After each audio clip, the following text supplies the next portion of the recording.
Alle reden, keiner sagt Okay. etwas. Jetzt Sag reden denen mal, jetzt redet wir.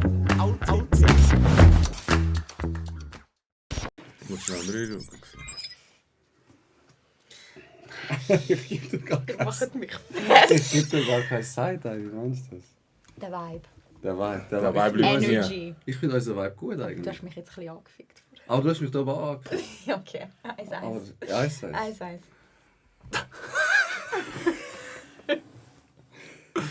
Bro, bist du gut im Bild?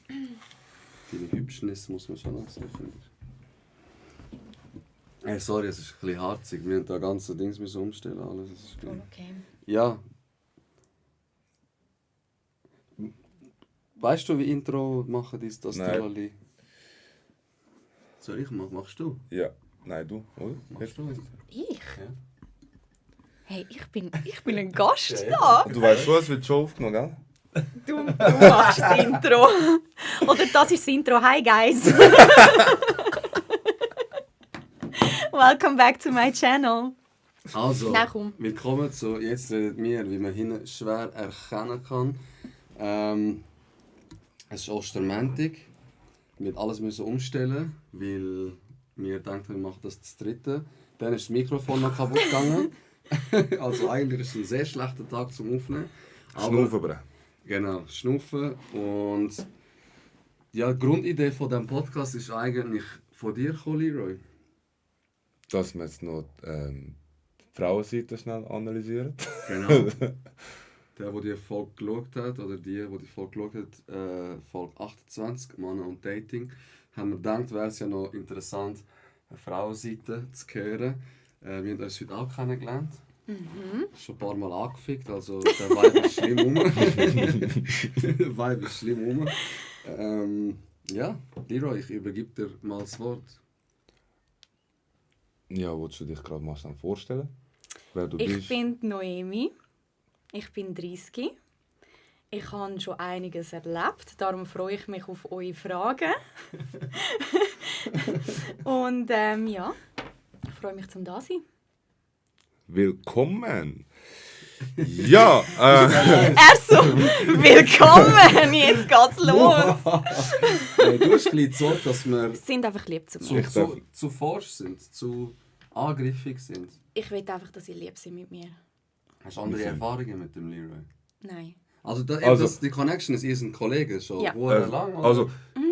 Also wir kennen uns eigentlich schon easy lang. Wie lange sind das jetzt? 6, 7 Jahre? Ja, Irgendwie sicher 7 Jahre. 8 Jahre. Okay, wow.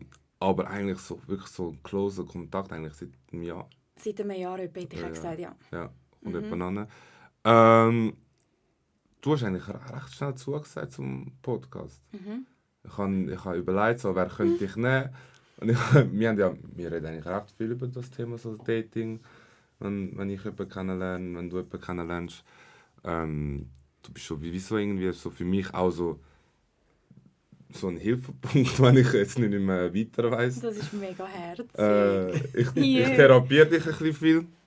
Was Weißt du, ich nehme es zurück. Nein. was das so betrifft.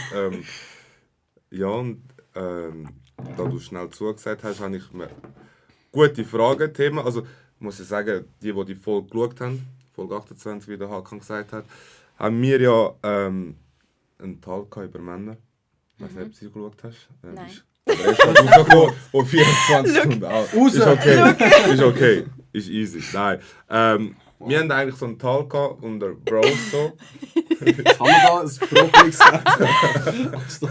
Ich wollte unvoreingenommen da kommen, wenn man dem so sagt. Ja. Ist das ein, ja, Das ist ein triftiges Argument. genau. Ja, okay. Also Ich kann mich wieder überraschen lassen. überreden. Vom Vibe. Weil ich habe ja dich auch nicht kennt. Ja. Und darum... Wie ist dein Eindruck? Gut, sympathisch. Du bist, Ja, sympathisch. Okay. du bist heute verdammt smart unterwegs. Da. Du bist voll vorbereitet. So, wann kann ich kontern? Wann kann ich... Das ist ein Business da. Wow. We talk business.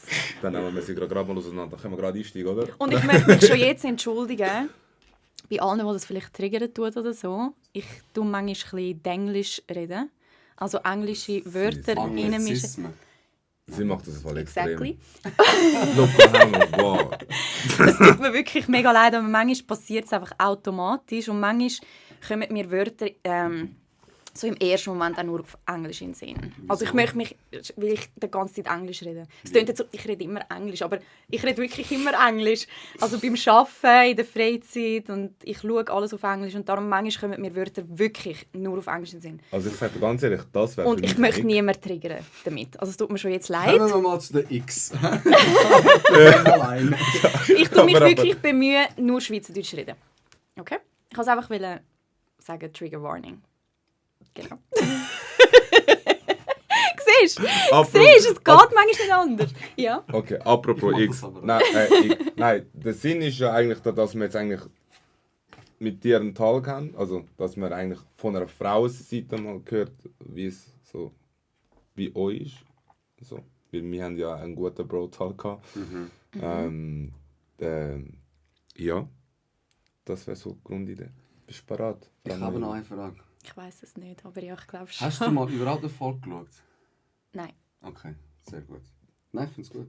Ist es auch nicht, dass der grösste Podcast in der Schweiz ist, dass du Nein. nicht um das herumkommst? Nein, aber wenn du doch eingeladen wirst, schaust du. Nein, ich kann Nein, eben ist wollen, nicht so. einfach da hinkommen, ohne irgendetwas zu wissen. Bro, es gibt zwei Arten Über von Leuten. ihn oder wie der Vibe ist vom Genau. Podcast.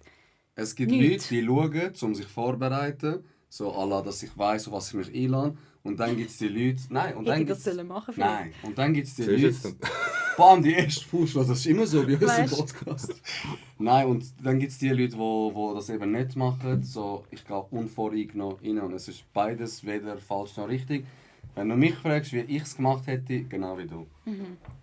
Aber wenigstens schaust du jetzt eine Folge. Deine Folge schaust du sicher. Wer weiß. Vielleicht auch nicht. Also ich muss ganz ehrlich sagen, ich habe die erste Folge, wo ich als Gast war, auch nicht geschaut. Angeschaut. Nein, Es ist manchmal komisch. also ich sage ganz ehrlich, Sich es selber. triggert mich selber, wenn ich mir zuschaue beim Reden. Also, und vor allem, ich sehe ja, dass ich ja extrem stottere. Also extrem jetzt nicht, Extrem aber ist ich übertrieben. sehe es. übertrieben so. Nein, aber ich sehe es und das nervt mich. So. Aber die zweite Folge kann ich mir so, weil ich nicht mehr genau gewusst Ich was denke, so. irgendwann gewünscht sich auch daran. Es ist sehr, also mega viele Leute haben ja das Problem damit, sich selber reden hören auch. Memos? Hast du das Gefühl, ich kann jemals eine Mega Memo viele Leute haben passieren? das Problem damit. Aber je mehr du es machst, umso weniger ist dann ein Problem. Ja, ich Aber kann- ich verstehe es. Also, Ich schaue meine Folge auch nicht selber. Amigs, wenn ich so mit den Kollegen nachher sage, ey, du hast doch eine neue Folge draussen, schauen wir es doch alle zusammen. aber warte, nie im Leben. du musst es ja schneiden. Ja, dann muss ich. Also- Dann muss ich. Einmal muss ich schauen. Schneiden und halt auch, hat jemand seine Adresse droppt oder irgendetwas, wo ich rausschneiden Oder einen muss. Namen oder irgendetwas, So wo er etwas. sagt, hey, Ah, nimm den Namen. Aber sonst, wenn mir jemand sagt, ey, können wir deine Folge zusammen schauen, so mit jemandem. Mit jemand anderem ist Ekelhaft. komisch, ja. Ekelhaft. Ja, Also verstehe ich, verstehe ich. Ja, dann steppen wir doch mal gerade mal in das erste Thema rein. So. Go. Wir wollen jetzt von dir mal wissen, so, was gibt dir einen richtigen Ich bei einem Mann? Etwas. Erzähl, nein, also, Oder du hast nicht nur etwas, du hast wahrscheinlich eine gute Liste. Also, ein grosser Ich, und da kann ich glaube für alle Frauen reden oder viele Frauen, wenn du so vielen Frauen auf Insta folgst, das ist so ein riesen Ich. Das Also- ist ein riesen Ich. Frauen, die du kennst oder so Models und so? Allgemein, wenn du viele Frauen folgst. Und sie folgen dir nicht zurück. Das ist Das ist- peinlich. Aber die meisten, also eben wenn du, wir Frauen, wir gehen immer Follower-Listen anschauen von dem Mann. Also die Frauen, die ich zumindest kenne, machen das. Weil das sagt dir schon einiges über einen Mann aus. Was sagt es aus, wenn jetzt eine viel Frau folgt und keiner folgt ihm zurück, dass er ein Glüstler ist? Ja, also du hast deine Treibungen nicht im Griff. Okay. So. Ja. Ja, den Vibe gibt's. Ich habe Den verstanden. Eindruck. Ja. Weißt du, was ich meine? Ja, ich sehe den Punkt, 100%. Also wenn ich sehe, du folgst irgendwie 4000 Profile, das ist schon mal also Gut, aber Red Flag Number 1. das Ich.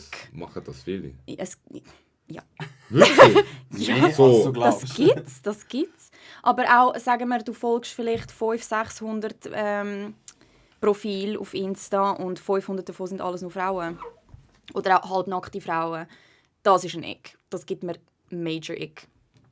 Da haben wir Ganz das schlimm. Englische. Da kommt es gerade zu unserem Ick. Wie gesagt, ich habe mich vorher entschuldigt. Nein, Alles, was alles- nachher passiert, ist nicht in meiner Verantwortung. Sorry. Ja, Nein, gar nicht. Ja. Alles gut. das Also- ist sicher ein Eck. Ist das für dich ein K.O.-Kriterium? Ja. Wirklich? Wie gesagt, es sagt dir einiges über einen Mann. Also, Aber das ist jetzt crazy. Ja. Wie das, okay, gut, ich will jetzt auch nicht. Ja, gut, wenn jetzt eine Frau irgendwie 500 Männer look, folgt, wäre es jetzt auch ein bisschen so ein ich will Upturn, doch einen aber- Mann, der Geschmack hat. Ja, und Für willst du mir mich, sagen, die alle ein Mann, Frauen der kennen Geschmack hat, folgt nicht halbnackten Frauen auf Insta. Wirklich nicht. Aber dann eben, musst du es jetzt ein bisschen das ist differenzieren. meine halbnackt. Präferenz. Aber man, Wie wir müssen gesagt, vielleicht ich tue wirklich niemanden verurteilen. You do you. Aber für Voilà. mich ist es nichts. Für mich Es ist schon persönlich ist klar es zu sagen, wir sagen nicht, was der Standard von der Schweiz ist. Das ist Genau. ein persönlicher, individueller Podcast. Genau. Wenn irgendjemand gegen sich schiessen will, dann schlägeln wir Dann ihn. mach es. Nein, Schatz. Du Schlägt hast schon man. wollen sagen, dann los. Nein, Nein, gar nicht, aber gar nicht. Sind alle wie gesagt, das Interessen. ist einfach meine Meinung. Voll. Ja. Und was hast du sonst noch so viel, was dir nicht gibt? Es ist mega schwierig, das so zu verallgemeinern, irgendwie, was mir ein Ick gibt. Es gibt ja Frauen, die sagen, wenn er so und so läuft oder wenn er Ja, irgendwie... okay. Ja, genau. Was? Ja, Ja, also es Bro. gibt ja alles. Ich Wenn meine, er einen Rucksack- alles Mögliche kann ja ein Ick sein. Weißt du, was ich letztes Mal gesehen habe? Mal etwas gesehen, musst du ja sagen. Wenn ein Mann kalt hat, Ja, genau. Wenn ein Mann kalt hat Ist und das ein Ick? ist das wirklich ein Nick? für Frauen, also schau, Also Männer, ich darf nicht also mehr kalt haben. ich verstehe, wenn eine Frau sagt, dass es ihr ein Ick gibt. Für mich ist es kein Ick, aber es geht ja darüber aus, also es geht ja nicht darum, er hat kalt. Um was Es geht's? geht darum, oh mein Gott, du bist nicht stark genug, es geht um das. Aber Stärke hat doch Hast nicht du schon mit mal- Wärme Ja, empfinden zu tun. aber das, wenn ein Mann so vor dir zittert, das gibt der Frau so das Gefühl, so, Bro. Ich weiß, was du meinst. Ich Ja, weiß, was du und meinst, das ja. gibt der Frau den Ick. Es ist aber voll sinnlos, aber... mir gibt's, also ja, für mich ist das nicht ein Ick. Wie gesagt, für mich ist es ein Ick, wenn ein Mann vielen Frauen auf Insta folgt. Das ist jetzt so Nummer 1, wo mir so in den Sinn kommt. Alles andere, ich habe mir ehrlich gesagt nie wirklich Gedanken gemacht, was mir den Ick gibt. Manchmal sind es auch Kleinigkeiten, die dir im Moment den Ick geben, aber du hast ihn so gern, dass du darüber wegschaust. So. Okay. Das Also, gibt es auch. Aber aber ja. ich weiss zum Beispiel von dir, dass du eigentlich viele Sachen siehst als Green Flag, aber so ganz so die kleinen Sachen, wie zum Beispiel hast du mir das letzte Mal gesagt, wenn ein Mann auf der Strassenseite läuft und dich eigentlich in die in die Das Innerseite von der hat einen vom Namen. Trottoir. Das hat einen Namen, das nennt man Sidewalk Rule. Also das ist Trottoir-Regeln auf Deutsch, oder? Ja, Sidewalk Rule. Und dort geht es darum, dass der Mann automatisch auf der Seite läuft, wo Mehr an Gefahr der ist. Straße ist. Und das geht, also es geht einfach darum, dass falls ein Auto sollte irgendwie keine Kontrolle verlieren oder so, dass so, er darunter kommt und nicht du. So. Oder dass er kann den beschützt Lead eigentlich. übernehmen und dich kann packen und es geht um das. Also das heisst eigentlich immer, also du achtest dich ja auch drauf, so viel ich weiß. Ich achte mich So. darauf, ja. Und es ist voll extrem, was das betrifft. Nicht mehr. Ich habe einfach einen gewissen, also gewisse Leute, wenn ich ihnen sage, was so meine Boundaries sind oder was so Sachen sind, die ich von einem Mann erwarte, und das kommt meistens von Frauen. Also ich werde meistens mega schräg angeschaut. Und dann heisst es so, also die denken sich dann wahrscheinlich ja schon, klar, hast du niemand sozusagen. Weil mein Standard ist einfach extrem hoch. Aber ich finde das gut, weil ich gebe mich nicht einfach zufrieden mit irgendetwas. Ich habe lieber einen höheren Standard und es braucht dafür länger, bis ich meine Person gefunden habe, anstatt mich mit Sachen zufrieden zu geben, die dafür später ein riesiges Problem sein werden für mich. Und Sidewalk Rule, das ist für mich ein riesiger Green Flag. Und das sagt auch sehr viel über einen Mann aus, wenn er die Regeln kennt. So. Also ich kenne sie, Aber du aber ich machst sie kenne nicht. sie vom Aber du machst sie nicht. Arbeiten. Vom Bei Arbeiten? Fabi. Da lässt du kein Kind an der Strassenseite laufen. Heute ist kein guter Tag zum Podcast. Hey, nein. Es ist Montag. Was würde sie mir jetzt sagen? Lass. Nein, jetzt musst du es wieder aufhängen. Also gut.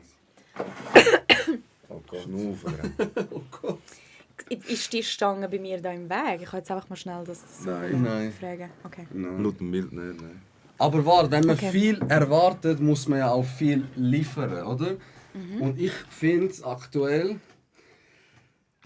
leben wir in einer Welt, wo Frauen extrem viel erwarten oder sagen so, hey, alte Rolle, er soll Mann sein, er soll mich beschützen, aber er darf mit dem nicht wieder reinreden. Verstehst du? Es ist immer so, aktuell leben wir in so einer Welt, wo man immer so mega picky ist, zum so Anglizismen und so, dass man das versteht. Aber was dann geliefert wird, ist voll nicht identisch mit dem, was man erwartet. Findest du das auch oder ist das einfach eine Annahme von mir? Also ich kann natürlich nur für die Leute reden, die ich halt auch kenne. Und mein Kreis ist sehr, sehr klein. Okay. Also ich weiß nicht, und ich weiß auch nicht, die jüngere Generation, ich weiß nicht, wie die drauf sind. Weil eben, wie gesagt, ich bin 30 und ich habe nicht viel Kontakt mit, keine Ahnung, wie vielen Frauen. So. Aber ich denke, wenn ein Mann in seiner gesunden maskulinen Energie ist und eine Frau ist in ihrer gesunden femininen Energie, ist das gar keine Frage. Ein Mann will für sie sorgen, ein Mann will sie beschützen und eine Frau will geführt werden vom Mann. Aber wenn ein Mann keinen Plan hat, wo er hin will im Leben, kann er auch nicht führen. Und dann sind beide planlos Hey, im look, Leben. ich bin voll bei dir. Ich bin also der Meinung, feminine Energie, lade die Frau ihre feminine Energie, nimm du die maskuline Energie an. Ich sage aber, dass die Jugendlichen heute, und ich bin auch 30, vielleicht reden wir darum die gleiche Sprache, dass das voll nicht so sehen. Weißt, sie werden so wie der Beschützer, aber er darf mir nichts sagen, weil ich bin die Emanze, Gleichberechtigung und wer sagt mir etwas, wer ist er schon. Dann finde ich so, es beißt sich ein bisschen. Weißt Also du, wie ich meine? Gleichberechtigung, voll. Aber eben, wie alt sind die Leute? Also über was für ein Alter reden wir? Ich glaube, Weil- TikTok-Generation. Weil Anfang 20 hatte ich auch noch eine andere Einstellung als jetzt. Und ich glaube, dein Charakter wird ja extrem gebildet mit Erfahrungen. Also du musst ja Erfahrungen machen im Leben. Und ich finde, in deinen 20er machst du extrem viele Erfahrungen, die deinen Charakter formen auch. Mega.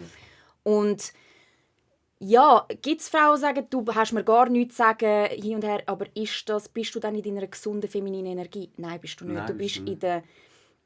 in der wounded feminine energy. Du möchtest independent sein. Vielleicht hast du sogar selber maskuline, also wir haben ja all beides. Wir haben alle feminine und maskuline Energie. Frauen beim Arbeiten zum Beispiel, wir müssen in der maskulinen Energie sein beim Arbeiten. Das ist einfach so. Aber es gibt Frauen, die sind nur in ihrer maskulinen Energie. Und ich bin auch so gewesen. Dann hast du das Gefühl, ich möchte independent sein.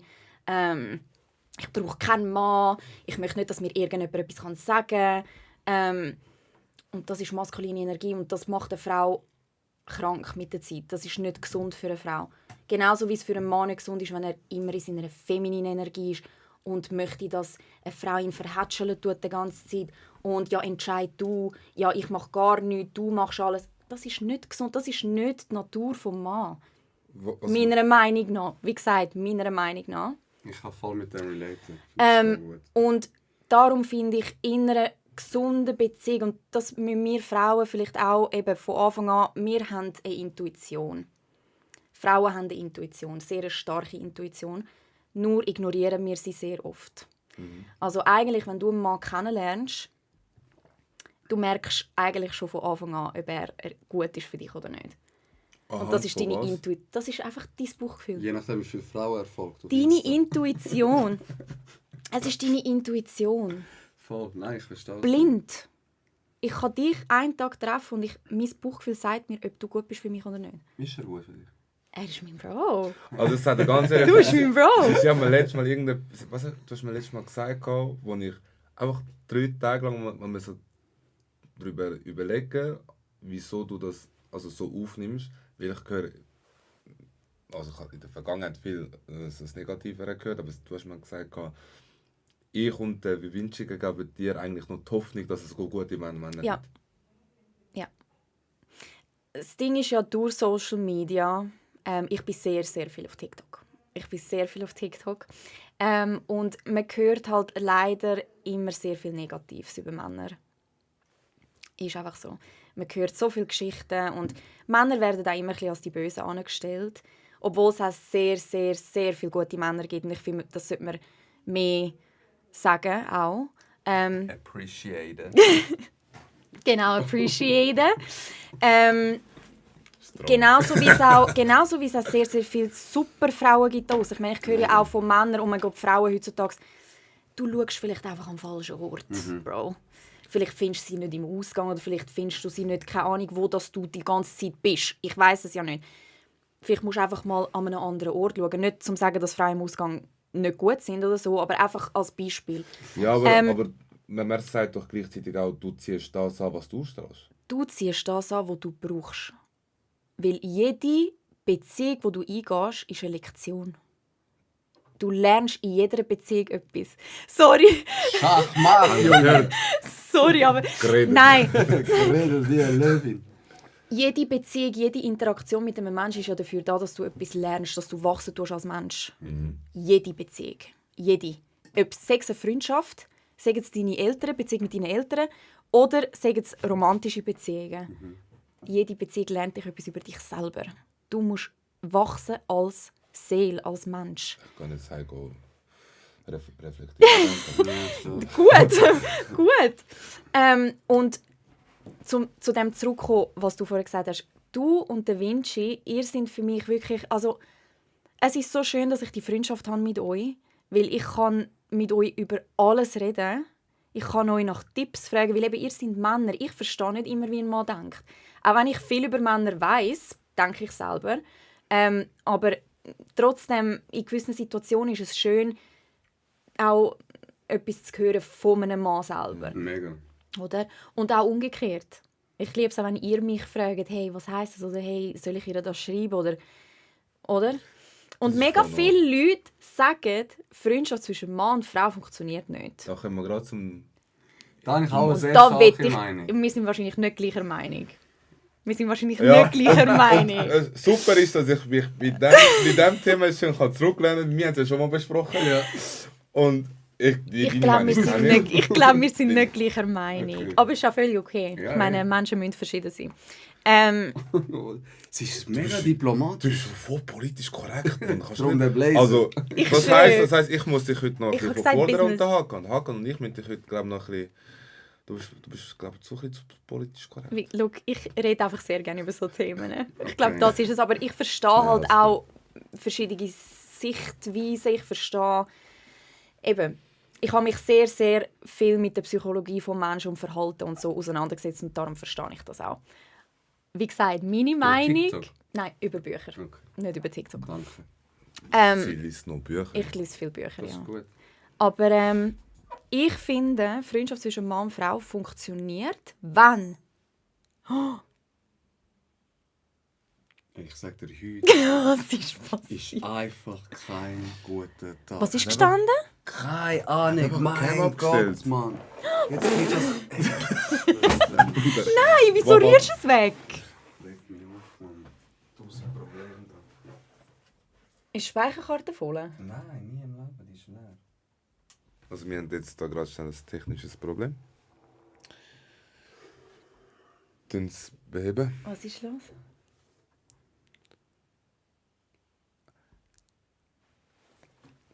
Die Kamera hat schnell Tschüss gesagt. Die Kamera hat meine Meinung nicht hören. Die Leute. Die Kamera so... Nicht mal sie Bitch, will- shut up. Shut up, bitch. Also, wir müssen heute noch sagen, schnell. Der Noemi, ihre Attitude. Ich bin gerade so froh, dass ich dir heute die ganze Zeit den Namen richtig gesagt habe. Weil ich habe ja eine gute Kollegin Naomi. Und Ich liebe sie. ja, sie ist ein Goldschatz. Ich liebe sie. Aber ich sage ihr immer wieder Noemi und dir immer wieder Naomi. Obwohl ich dich Aber Jahre kenne, sie passiert vielen lange Leuten. kenne. Aber passiert es vielen nervt Leuten. mich. Darum bin ich gerade voll froh. Du hast es wirklich... Und Heute sonst habe darfst du ich- mir einfach Gürkli sagen. Heute, oder Gürkli? Ah, was ist das?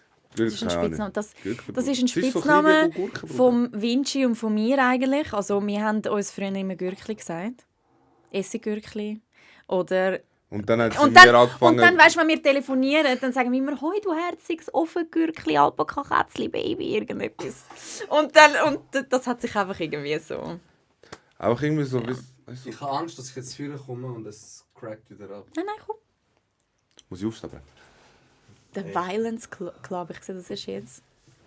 Der Name ist programmiert. Du bist... Ja, ich merke es. Ja, aber wenn du es schon anziehst, Bro. Nur ein Side-Eye die ganze Zeit. Ich mache gar kein Side-Eye. Es crackt ab, ich sehe es kommen. Aber wieso denn? Ich weiß es nicht, heute funktioniert einfach nicht. Nein, das musst du nicht sagen, wir ziehen das so an. Es Funktioniert funktioniert alles. Alles. Es funktioniert Schau, alles ich und wir sind fange happy an, zum, Max. wir sind happy zum da sein. Hör jetzt auf, die Vibes! Geh! Also, Wir sind zurück. wir sind zurück. Wir sind zurück. Mit Bild. Mit Bild. Freundschaft zwischen Mann und Frau. Genau. Gibt's das? Also, meiner Meinung nach, ja, wenn der Mann Frau nicht als Objekt anschaut. I said what I said. Ey, also, wenn wir es sagen... Ich glaub, du musst... ich bin so... Oh Gott. Nein, Was ist muss gut, ich? Ren. Nein, ist gut. Ihre Attitude die ist... That's the real me. Ich bin so. Ich bin so, was soll ich? Nein, aber um das vielleicht... Ausdeutschen. Genau. Ich finde, Freundschaft zwischen Mann und Frau funktioniert nur nicht, wenn ein Mann eine Frau extrem sexualisieren tut. Weil das Argument der Männer ist ja, eine Freundschaft zwischen Mann und Frau, korrigiert mich, weil ihr seid Männer, aber eine Freundschaft zwischen Mann und Frau funktioniert nicht, weil der Mann will etwas von dir, früher oder später. Oder der Mann hat Hintergedanken. Es gibt auch Frauen, die etwas wollen. Okay, ich nicht so, aber Nein, ja, du vielleicht nicht. andere Frauen, ja. Du nicht. Vielleicht verliebt man sich mit der Zeit oder wie auch immer, aber sehr oft ist es halt auch nicht der Fall. Ich meine, Oder man denkt einfach nicht mal verlieben, man denkt so, hey, wir sind die High. Du bist spitz, ich bin spitz. Wow, das ist schlimm wegen einmal. aber eben, das ist eben das. Und dann ist es keine Freundschaft, sage ich. Genau. Verstehst du? Das ist keine Freundschaft. Und ich sage, es gibt eine Freundschaft zwischen Mann und Frau, aber die Frage ist die Intensität. Also einer von beiden setzt einfach eine Grenze.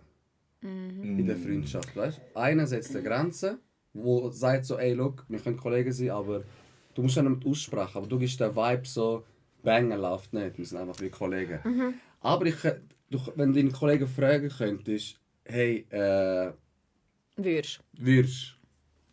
würde wahrscheinlich jeder Ja sagen. Das willst du damit sagen? nicht oder? jeder, aber es gibt sicher ein paar Kollegen, wo du denkst, das sind Kollegen, aber sie würden Ja sagen. Und dann ist es kein Kollege, weil wenn ich mit dem Leroy hänge, muss ich mich nicht fragen, geht er mir irgendwann an die Wäsche, wenn ich zu viel trinke. Verstehst du? Ja, ja. Verstehst du? Aber bei der Kollegin ist es so ein bisschen, ich finde, du kannst keine Freundschaft haben und dich jeden Tag sehen, das gibt's für mich nicht. Weißt du, wie ich meine? Ich habe auch Respektiere ich, Kolleginnen, ja. ich habe auch Kolleginnen, zum Beispiel eine von meinen besten Kolleginnen, die Frau, ist eine mega gute Kollegin, Nina. Ich sehe, und da geht es auch nicht um an die Wäsche gehen oder nicht. Aber ich könnte sie wie nicht jeden Tag sehen, weil die Frau, die ich jeden Tag sehen will, Ist deine ist Frau. meine Deine Frau. Frau. Ist meine Frau. Und die ist Verstehe meine ich beste voll. Kollegin und mit ihr tört sich an und mit ihr teile ich wie alles. Und das ist mein Statement. dazu. Verstehe ich 100%. Verstehe ich zu 100%. Und ich tue nicht die Frau als Objekt wegen dem anstellen, verstehst du? Ja, ich denke, Oh, das Schmunzeln. Jetzt kommt etwas. ich will einfach immer überlegen, bevor ich etwas sage. Okay. Ich nicht, ich rede einfach. Nein, eben, ich weil- rede einfach. Ich finde, ja. Ich rede halt auch über eine gewisse Art von Männern. Ich möchte einfach ganz klar sagen, dass ich nie über alle Männer rede, weil, wie gesagt, es gibt super Männer, wo Frauen nicht sexualisieren tun, wo das funktioniert. Aber es gibt auch eine Art von Männern, für die ist eine Frau einfach Ein Subjekt. das. Ja, und dann Oder? ist auch kein Kollege von dir. Und das sind aber dann meistens eben auch die Männer, die sagen, Freundschaft zwischen Mann und Frau, das geht gar nie und so. Hin Gut, und aber her, so- gar aber- nie. Du sagst ja, es funktioniert. Einfach, du kannst sie nicht jeden Tag sehen. Das ist auch Intensität, genau. Ja, aber Genau. die Frage ist, Und siehst Und das du ist für mich allgemein völlig in Kollegen jeden Ordnung. Tag? Also ich habe Kollegen, die ich jeden Tag sehen kann und es wird mir wie nicht. Also es hat ganz Das sind so zu deine viel. Besties oder das sind so Ja, deine Best genau. Friends. Eben, Aber ich kann und- nie eine Kollegin als ein Bestie haben. Okay. Ja. Also ich habe auch beste Kolleginnen, aber es ist so eine eben... Die Frage ist, wie definierst du Beste? Beste ist so ride and die together, man. Du kannst alles erzählen, kannst alles miteinander machen. Du kannst jeden Tag sehen, sie kann reinlaufen in die Wohnung, sie kann rauslaufen in die Ich Wohnung, wenn sie verurteile dich will. nicht. Voll. Und das... Also es gibt auch Frauen, die sagen... Es sind nicht nur Männer, die sagen... Also die Männer, die du sagst, die Frauen sexualisieren und sagen, das gibt es nicht. Es gibt auch Frauen, die sagen, es gibt keine Freundschaft zwischen Mann und Frau, wenn die Intensität so hoch ist. Weil eben Es kommt natürlich immer darauf an, ob eine Anziehung von Anfang an schon da war oder nicht. Wenn eine Anziehung da ist und du nachher eins auf Friends machen, das funktioniert nicht. Auch von der Frauensicht her nicht. Weil du verliebst dich irgendwann. Ist einfach so. Aber wenn jetzt eine Anziehung nicht da ist, ich kann jetzt halt einfach von Frauen reden. Wenn eine Anziehung nicht da ist, für uns ist es nicht, oh mein Gott, ja, du bist einfach ein Mann und ich könnte jetzt mit dir, nur weil du ein Mann bist. Das ist bei Frauen nicht so. nicht bei allen. Nicht bei allen. Wie gesagt, eben. Ja. Wenn ich etwas sage, meine ich nie alle, aber ich kann jetzt einfach auch von mir reden. Red einfach, jetzt redet nicht. Genau. Und Mit 1000 technischen Problemen. Irgendwie bist du noch ein bisschen schüch. ich bin Das ist schön. so... So, ist ja anders. Du kannst ja Am Schei. Also, es hab ist so, vorhin es gesagt, ist so ich ein bin schmaler schüch. Grad von irgendwie so... Ja, du bist so zurückhaltend, du kannst reden. Ich bin rum. Ich bin rum. Nein, es gibt bei mir gewisse Themen, die machen mich ein bisschen... Die tun mich ein bisschen aufbrausen. Ja. Zum Beispiel das Thema jetzt. Nein. Was denn? Nein, das sage ich dir jetzt nicht, weil So. nachher du sticheln, Oh. weißt? Nein, vielleicht kommt es ja nachher noch. Er hat noch ein paar Fragen parat. Okay, also du kannst aber mit dem dich relaten, mit dem, was ich sage. Ja, Okay. kann ich. Ich hatte halt so eine Situation nie wirklich gehabt, dass ich jeden Tag mit einem Mann, wo ein Kollege von mir war, so jeden Tag mit ihm war. Ja, ich hatte auch schon eine Freundschaft gehabt mit jemandem, eine enge Freundschaft, wo er sich nachher in mich verliebt hat. Siehst du es wieder? Hatte ich gehabt, und nachher haben wir die Freundschaft beendet, weil ich nichts von ihm wollte. Und das hat mir mega, mega wehgetan, weil ich es so gut hatte mit ihm. Aber es ist eben vielleicht auch für Männer, wir Frauen, wenn wir befreundet sind mit euch, dann geben wir uns ja keine Mühe, zum herzig zu sein, zum gut auszusehen. Dann sind wir 100%ig wir selber. Furz ist. Voll authentisch. Verstehst du? Wir sind dann 100%ig authentisch Aber wieso und das Furz ist gefällt den Männern. Wieso Furz ist nicht? Kannst du aufhören, mir die Frage zu stellen? Furzt du von deiner Kollegin, wenn du musst? Nein. Wenn du musst? Nein. Hebst du es drin? Das ist etwas, das habe ich auch in meinen 5-jährigen Beziehungen nie vor meinem Partner gemacht. Ich furze, dann tue ich sie unter Nein, Deck. das ist ein Ick. Das kannst du jetzt wieder für die erste Frage, das ist ein Ick. Das ist ein Ick. Aber ich muss von dir. Ich kann das nicht. Es gibt Leute, die haben überhaupt keine Mühe damit. Für mich, Also, wenn gewisse du, Sachen dürfen privat du bleiben. musst aufs WC jetzt. Du musst aufs WC. Du musst, Gewisse go- Sachen zu, dürfen oder privat was? du musst bleiben. aufs WC und du musst go bisseln. Und dein Freund ist unter einer Dusche. Das ist kein Bisselst du dann Problem. nicht? Doch, das schon. Aber alles andere nicht. Schiessen nicht? Nein. Okay. Nein. Gewisse Sachen dürfen privat bleiben. Ich muss nicht, also mein Freund muss das nicht mitbekommen. Also schau, ich bin Nein. im Schiessen finde ich auch, habe ich auch Schau, etwas dagegen. Zum Beispiel, Das- wenn wir in die Ferien gehen. Ja. Ich bin immer so gewesen, wenn ich in der Ferien war mit einem Partner, den ich kann, er hat aus dem Zimmer raus müssen. Okay. Okay. Du musst raus. Okay. Ich okay. brauche Aber- meine Privatsphäre. Okay. Und es gibt sehr viele Frauen, die können das nachempfinden. Und beim Ich Kollegen? bin nicht Ich so mache auch Musik comfortable an. mit jemandem, dass ich... Nein, auch nicht. Kollege? Nein, auch nicht. Und Kollegin? Nein. Also du hast eine Kollegin daheim und nachher merkst, shit, Raclette muss unbedingt raus.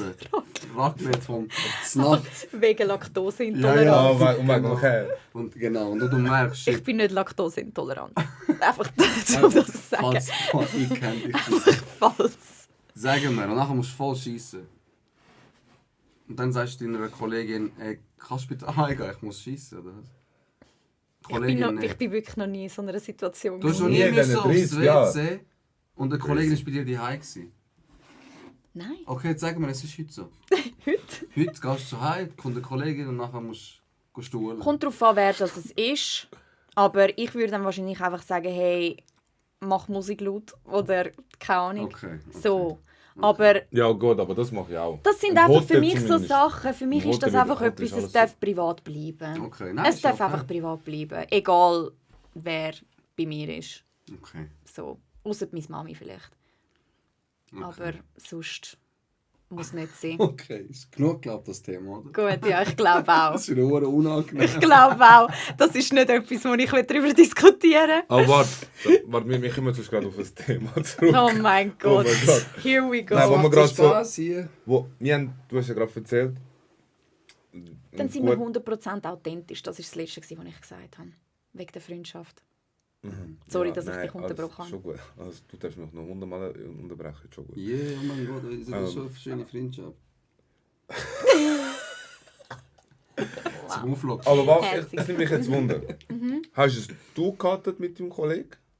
Und hat er es gecuttet, weil er es noch nicht mehr hat können? Wir haben beide. Ja, aber kann das nicht einfach eine Phase sein? Wir haben es beide gecuttet. Kann das nicht einfach eine Aber Phase schau- sein, wo er vielleicht irgendwie gerade voll geflasht Wir ist von dir? Was steht? Akku ist erschöpft. Also, Es ist ja am Laden, Mann! vielleicht ist das das Problem, Bruder. Dass sie zu heiß hat. Nein, sonst wirst du da, es ist überhitzt. Aha. Also, wir haben ein technisches Problem zum Hey, zweiten. ich bekomme langsam in vom Rage-Modus, man. Ohne Witz. Wenn nachher weiss, da kann ich jetzt ja gar nicht mehr zum Abgehen. At least ein Problem. Wir haben technisches Problem. Und ich habe jetzt zum Beispiel, jetzt, wenn wir da schon ein Problem haben, hast du gesehen, ich habe einfach ein Video und ich will es nicht aufmachen. Weil ich habe Angst, dass ich irgendetwas gemacht habe. Ich würde dir das sogar zutrauen, dass du irgendetwas gemacht hast. Wieso? Wie viel hast du getrunken? Ähm, Exactly. das müssen wir jetzt nicht vor der Kamera ausdiskutieren. Hast du das Problem schon mal gehabt vorher? Nein. Noch nie? Nein, das ist schon immer so. Das ist immer ein neues Problem. Wow. Jetzt drücken und nachher wird es wieder abschalten. Meine Seele hast du mir gerade genug ist.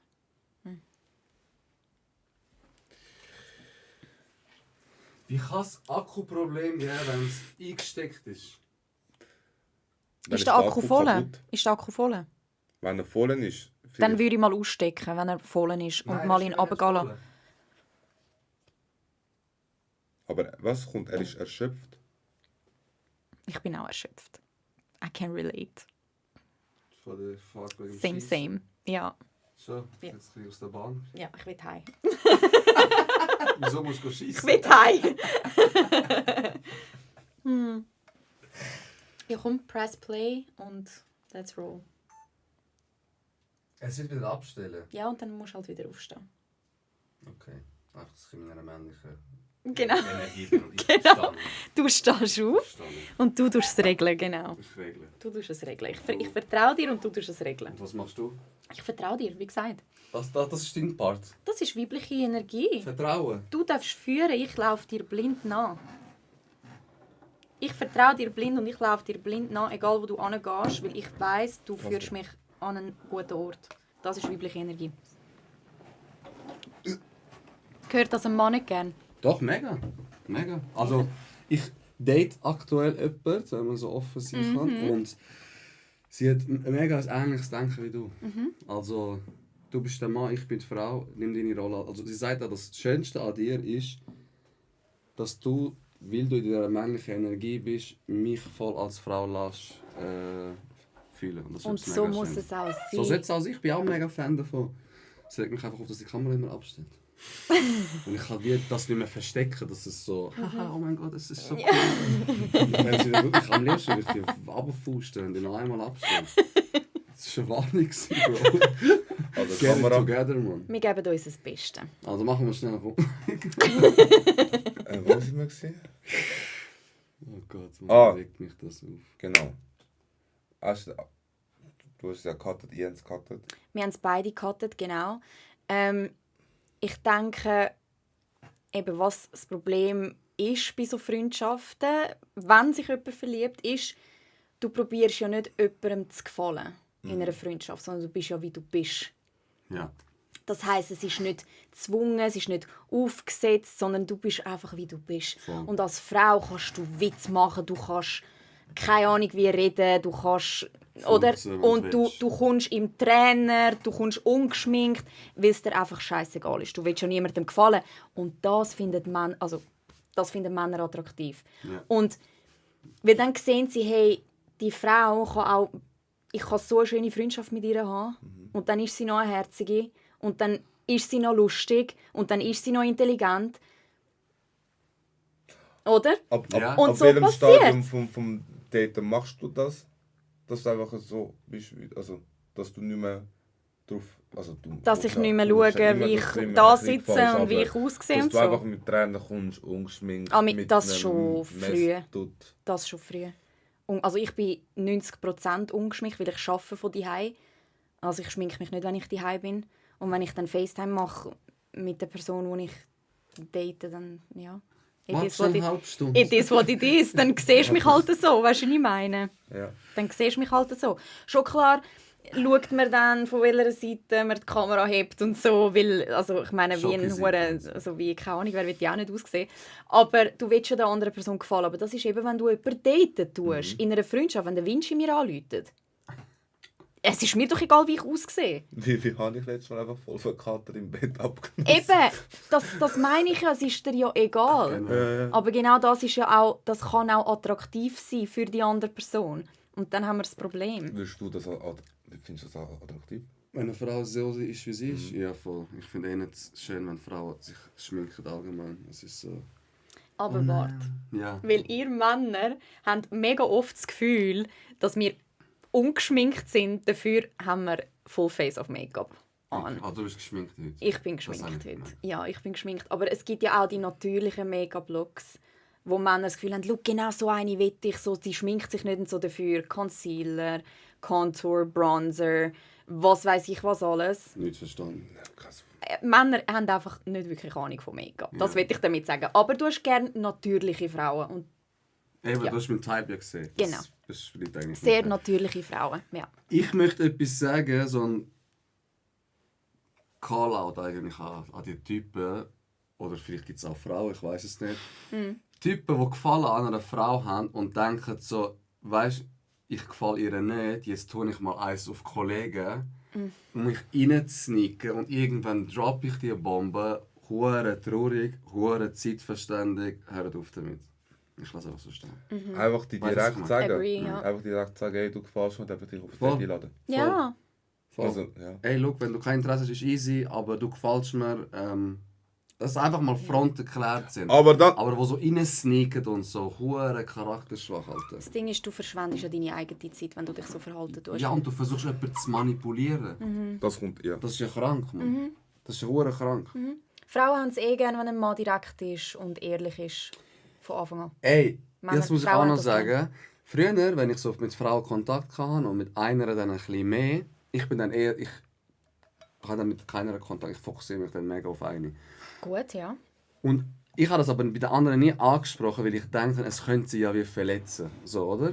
Und jetzt, mit der neuesten, wo ich zu tun habe, nein, mit der neuesten Situation, mit der neuen Situation, wo ich gerade bin, habe ich mal gedacht, komm, ich schreibe denen, mit denen ich jetzt einfach gebangt habe oder sonst etwas. Dann habe ich geschrieben, so, ey, ich habe jemanden kennengelernt, ich will mich auf sie fokussieren, hat nichts mit dir zu tun, es war eine coole Zeit, aber brechen wir den Kontakt ab. Ey, Bro, jede Einzelne hat so verständnisvoll, Ja. lieb und ich wünsche dir alles Gute reagiert. Ich hätte es voll nicht gedacht. Doch. Aber manchmal, du hast es geschrieben, weil sie gerade irgendetwas geschrieben hat, oder? Nein, von mir aus. Ich habe das einfach so wollen, dass random. So stark Random. von dir. Ich habe schwöre. keine... Bro, ich habe die anderen kennengelernt und dann war es so, gewesen, die löst etwas in mir aus, was keine Ja. andere auslöst. Und dann habe ich mir gesagt selber, ich möchte nicht, dass wenn ich mit ihr bin, sie mir schreibt oder sonst Ja. etwas Aber oder ja. mir auch schreibt so, hey, läuft wieder mal etwas. Und dann habe ich gedacht, ich cutte es von Anfang an, weil ich habe ja eh kein Interesse mehr. Ja. Und ich war erstaunt, wie die Stark. Resonanz war. Wirklich. Finde ich Strong. super. Finde ich super. Ich finde, das sollten mehr Leute Voll. machen.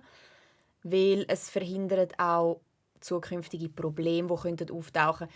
Weil das Ding ist ja, du weißt ja, was du an ihr hast. Und wie du vorher gesagt hast, sie löst etwas in dir aus, was vielleicht der andere noch nicht in dir ausgelöst hat. Oder, weißt du, was ich meine? Und du möchtest auch, dass sie sich sicher fühlt mit dir. Voilà. Und wenn ja nichts mehr ist mit irgendjemandem, was Wieso? interessiert, weißt du, was ich meine? Voll. Wieso den Kontakt aufrechterhalten oder wieso sich die Optionen offen lassen. Wie gesagt, wenn dir eine Frau gefällt, du willst das gar nicht. Ja, genau. Du willst das gar nicht. Genau. Und darum finde ich mega stark. Finde ich super.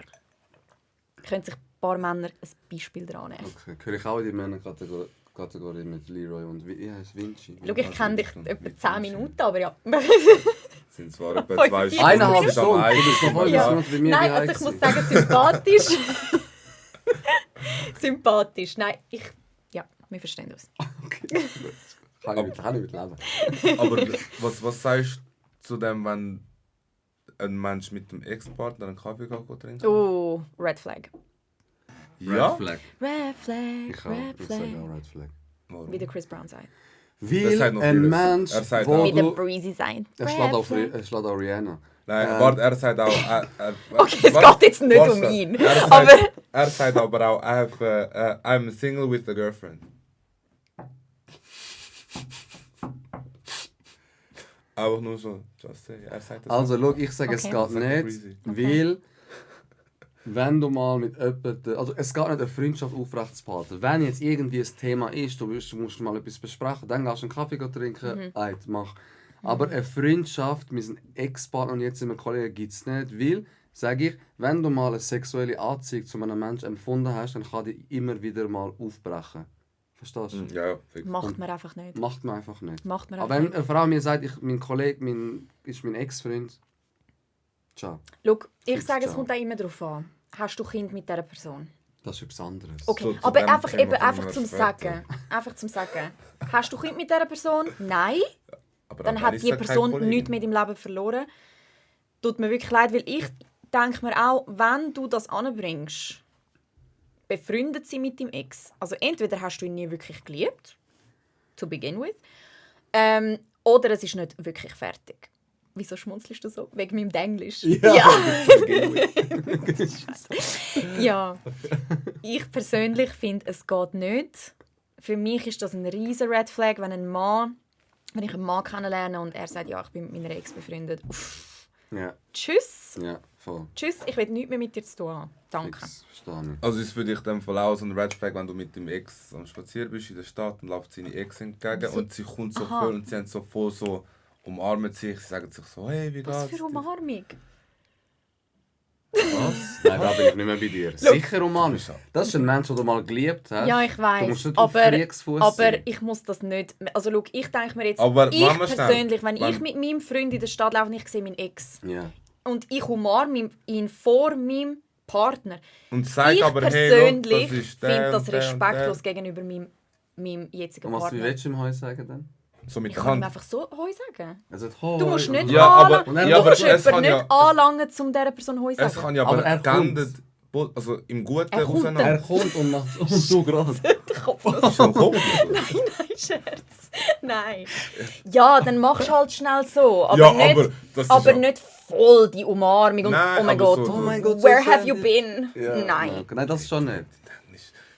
Ich habe mich entschuldigt am Anfang. Ich darf jetzt reden, wie ich will. Du darfst. Ich kann einen Disclaimer geben. Also in dem Fall einfach keine Umarmung. Wenn ich auswählen müsste, keine Umarmung.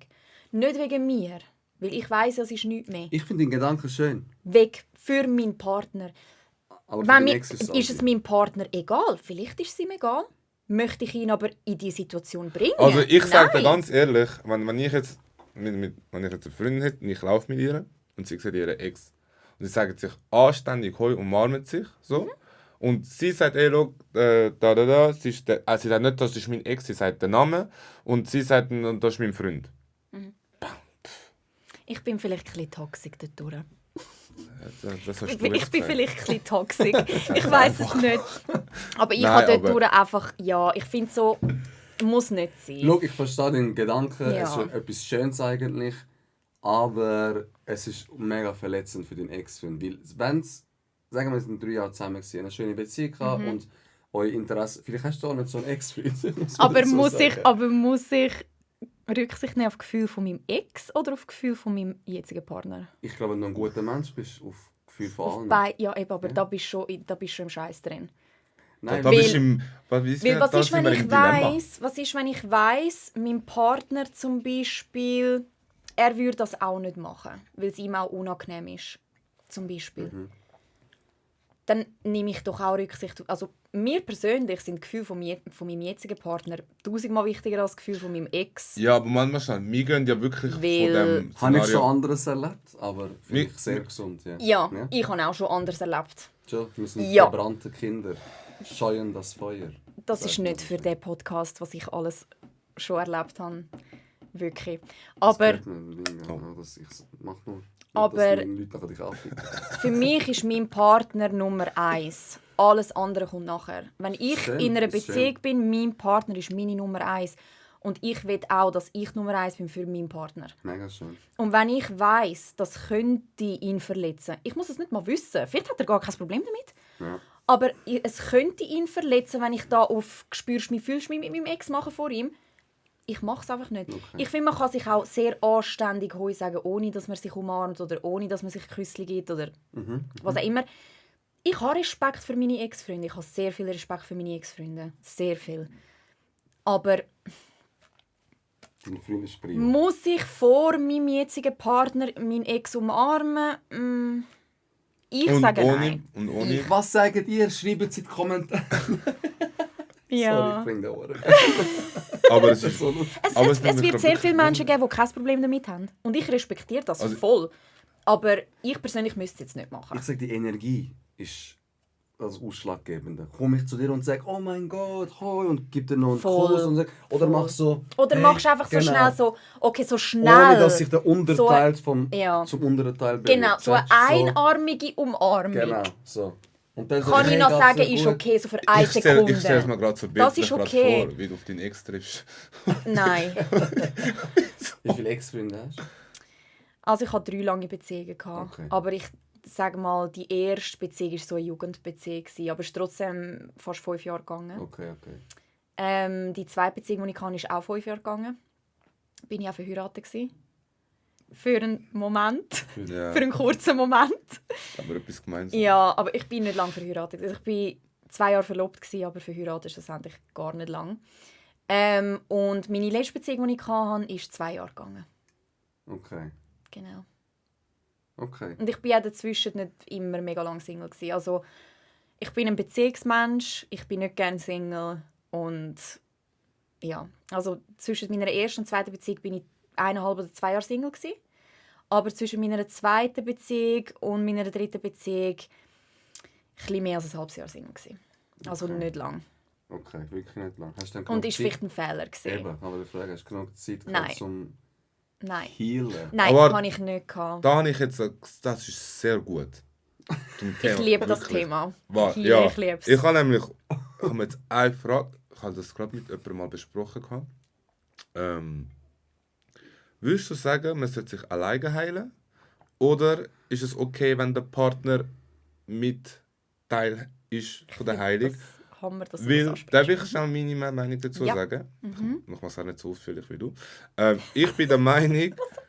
Ohne Angst. Nein, dass ich einfach... Side-Eye-Girl wie du. Nein. Ja, ich weiss, ich rede viel. Ja. Nein, ich mache es einfach, Dann dass habe ich du einfach... Also nicht, dass du noch musst ergänzen, dass du einfach kannst. You know, Yes. Englisch.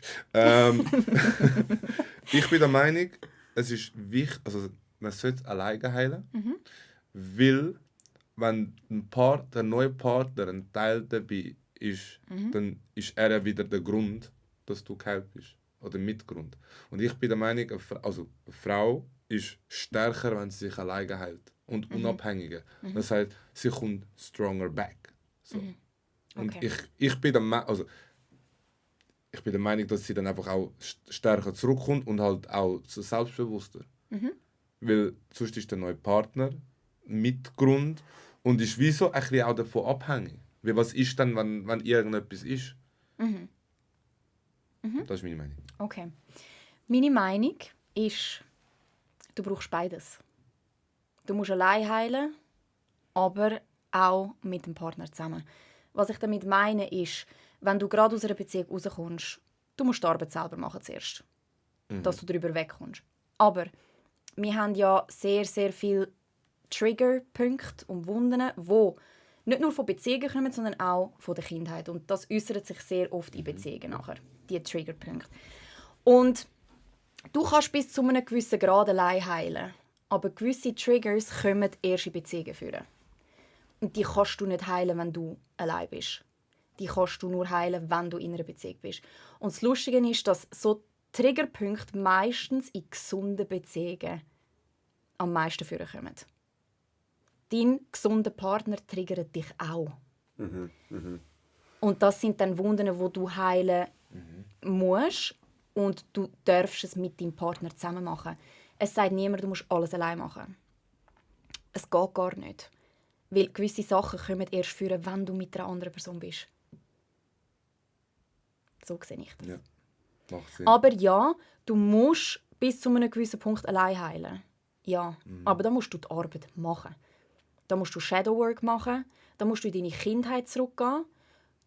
Du musst dich richtig selber kennenlernen und wissen, was du so selber schaffen musst. Wir haben alle Kindheitstraumas. Es gibt Leute, die haben eine mega schöne Kindheit gehabt. Die haben auch Traumas. Wir haben alle Traumas. Und das Lustige ist, wenn du dich anfängst mit so Sachen auseinandersetzen, du kannst gar nicht mehr böse sein auf Leute. Weil du siehst, okay, die Person verhält sich so und das ist das Trauma dahinter. Und ja, es ist ein Gift and a Curse. Also man sagt, es ist ein Geschenk und ein Fluch, um Leute so tief zu kennen. Weil eben du kannst nicht mehr hässig sein auf Leute so, weil du verstehst es. Du siehst Traumas dahinter. Ich weiss. Und es hat nie mit dir zu tun. Das ist es. Es hat nie mit dir zu tun. Ja, aber nie. es ist aber die Aufgabe des Menschen, das zu ändern. Verstehst du? Also, Du musst es selber ändern, ja. voilà, also das Ja, Gegenüber, wenn er irgendetwas auslöst, kannst du nicht mehr sagen, ja, er hat halt eine schlechte Vergangenheit gehabt. Oh, Er nein. schlägt mich jetzt, weil er ist als Kind auch geschlagen Nein, worden. oh Gott, nein, das Ändere sage es. ich nicht. Oh Gott. Einfach, dass es klar Ja. ist. Weißt, dass Nein, das gar sage ich etwas nicht. dagegen. Du musst selber, du musst arbeiten. Du musst selber erkennen, an was du arbeiten musst. 100%. Aber ich denke, in einer gesunden Beziehung, du siehst, von wo das dein Partner kommt. 100%. Du siehst, wieso triggert ihn das an, wegen dem und dem. Ich mache dich dann darauf aufmerksam und du musst daran arbeiten, aber ich kann dich ja unterstützen dabei. Voll. Ich tue dich nicht verurteilen. Ich möchte dir ja helfen. Ich möchte, dass du die beste Version bist von dir selber. Und ich helfe dir dabei, sehr, sehr gerne. Und von der anderen Seite muss es natürlich auch kommen. So, weil ich bin ja nicht da Mental Health Coach und habe völlig Zeit, um dich da heilen. Aber es muss von beiden Seiten kommen. Voll. Aber ja, du musst natürlich sehr viele Sachen musst du mit dir selber ausmachen. Aber gewisse Sachen, wie gesagt, kommen erst in einer Beziehung führen. Und das darf man dann auch zusammen angehen, finde ich. Also, Okay. ich finde jetzt nicht, dass man jemanden allein lassen muss mit allem. So. Was sagen ihr eigentlich And that's so? on period. Ich glaube, das... Nein, das ist eigentlich auch so schön gesagt. Hat er es gerade... Wie gesagt, ich habe meine Arbeit, Aufzeichnen. ich habe meine Arbeit gemacht innerlich. Was ist Habe ich das wirklich. Selbsthilfebuch, das du empfehlen könntest? Das Kind in dir muss Heimat finden. Das ist ein super Buch. Das beste Buch, was Kennst du es es auch? Sicher, das Ah, habe ich ja. gelesen. Ja.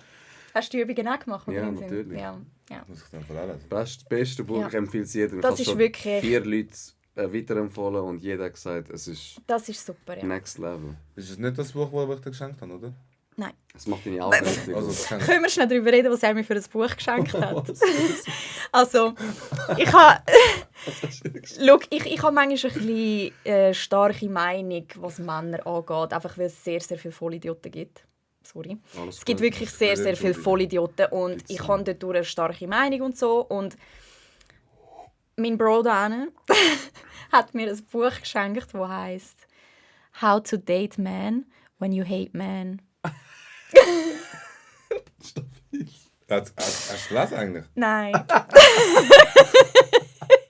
Das ist dann übrigens von 4 Monaten. Ich kann mich noch nicht damit auseinandersetzen, aber man sagt, eigentlich für einen Mann ist es, du hast den Jackpot, wenn du eine Frau hast, die Männer hasst. Weil Weil sie muss dich wirklich lieben, dass sie mit dir ist. Und du musst auch nie Angst haben, dass sie dich betrügt, weil sie hasst Männer. Das bin ich. Das bin ich. Ja, aber sie hat Ich habe Männer allgemein einfach nicht gern. Und wenn mir mal jemand gefällt, das braucht viel, dass er mir gefällt. Okay. Und dann bin ich all in und ich bin loyal und du ist musst dir wirklich all in. keine Sorgen machen. Ja, so wirklich auch nicht. Du musst dir keine Sorgen machen, weil ich habe Männer einfach nicht gern. Also, Jackpot. Ja, Das Aber du verstehen siehst wir es schon auch als Mann, oder? ja, nein, ihr seid okay.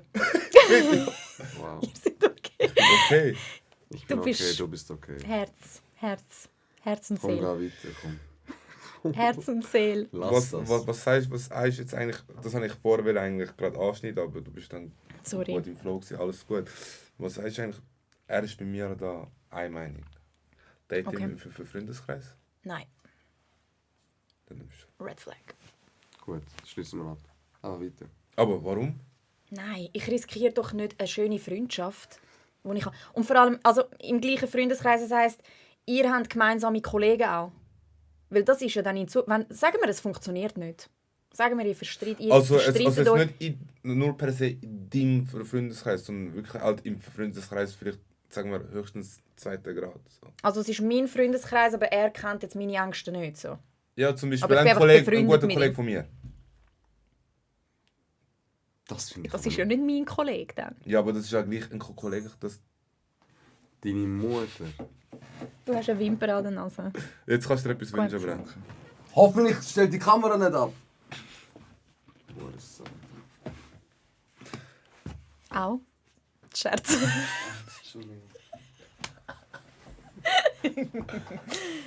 Also das heisst, theoretisch, wir reden in der Theorie, ich bin ein Kollege von dir. Wir lernen uns kennen und blöd gesagt, wir gehen auf ein Date. Für dich wäre das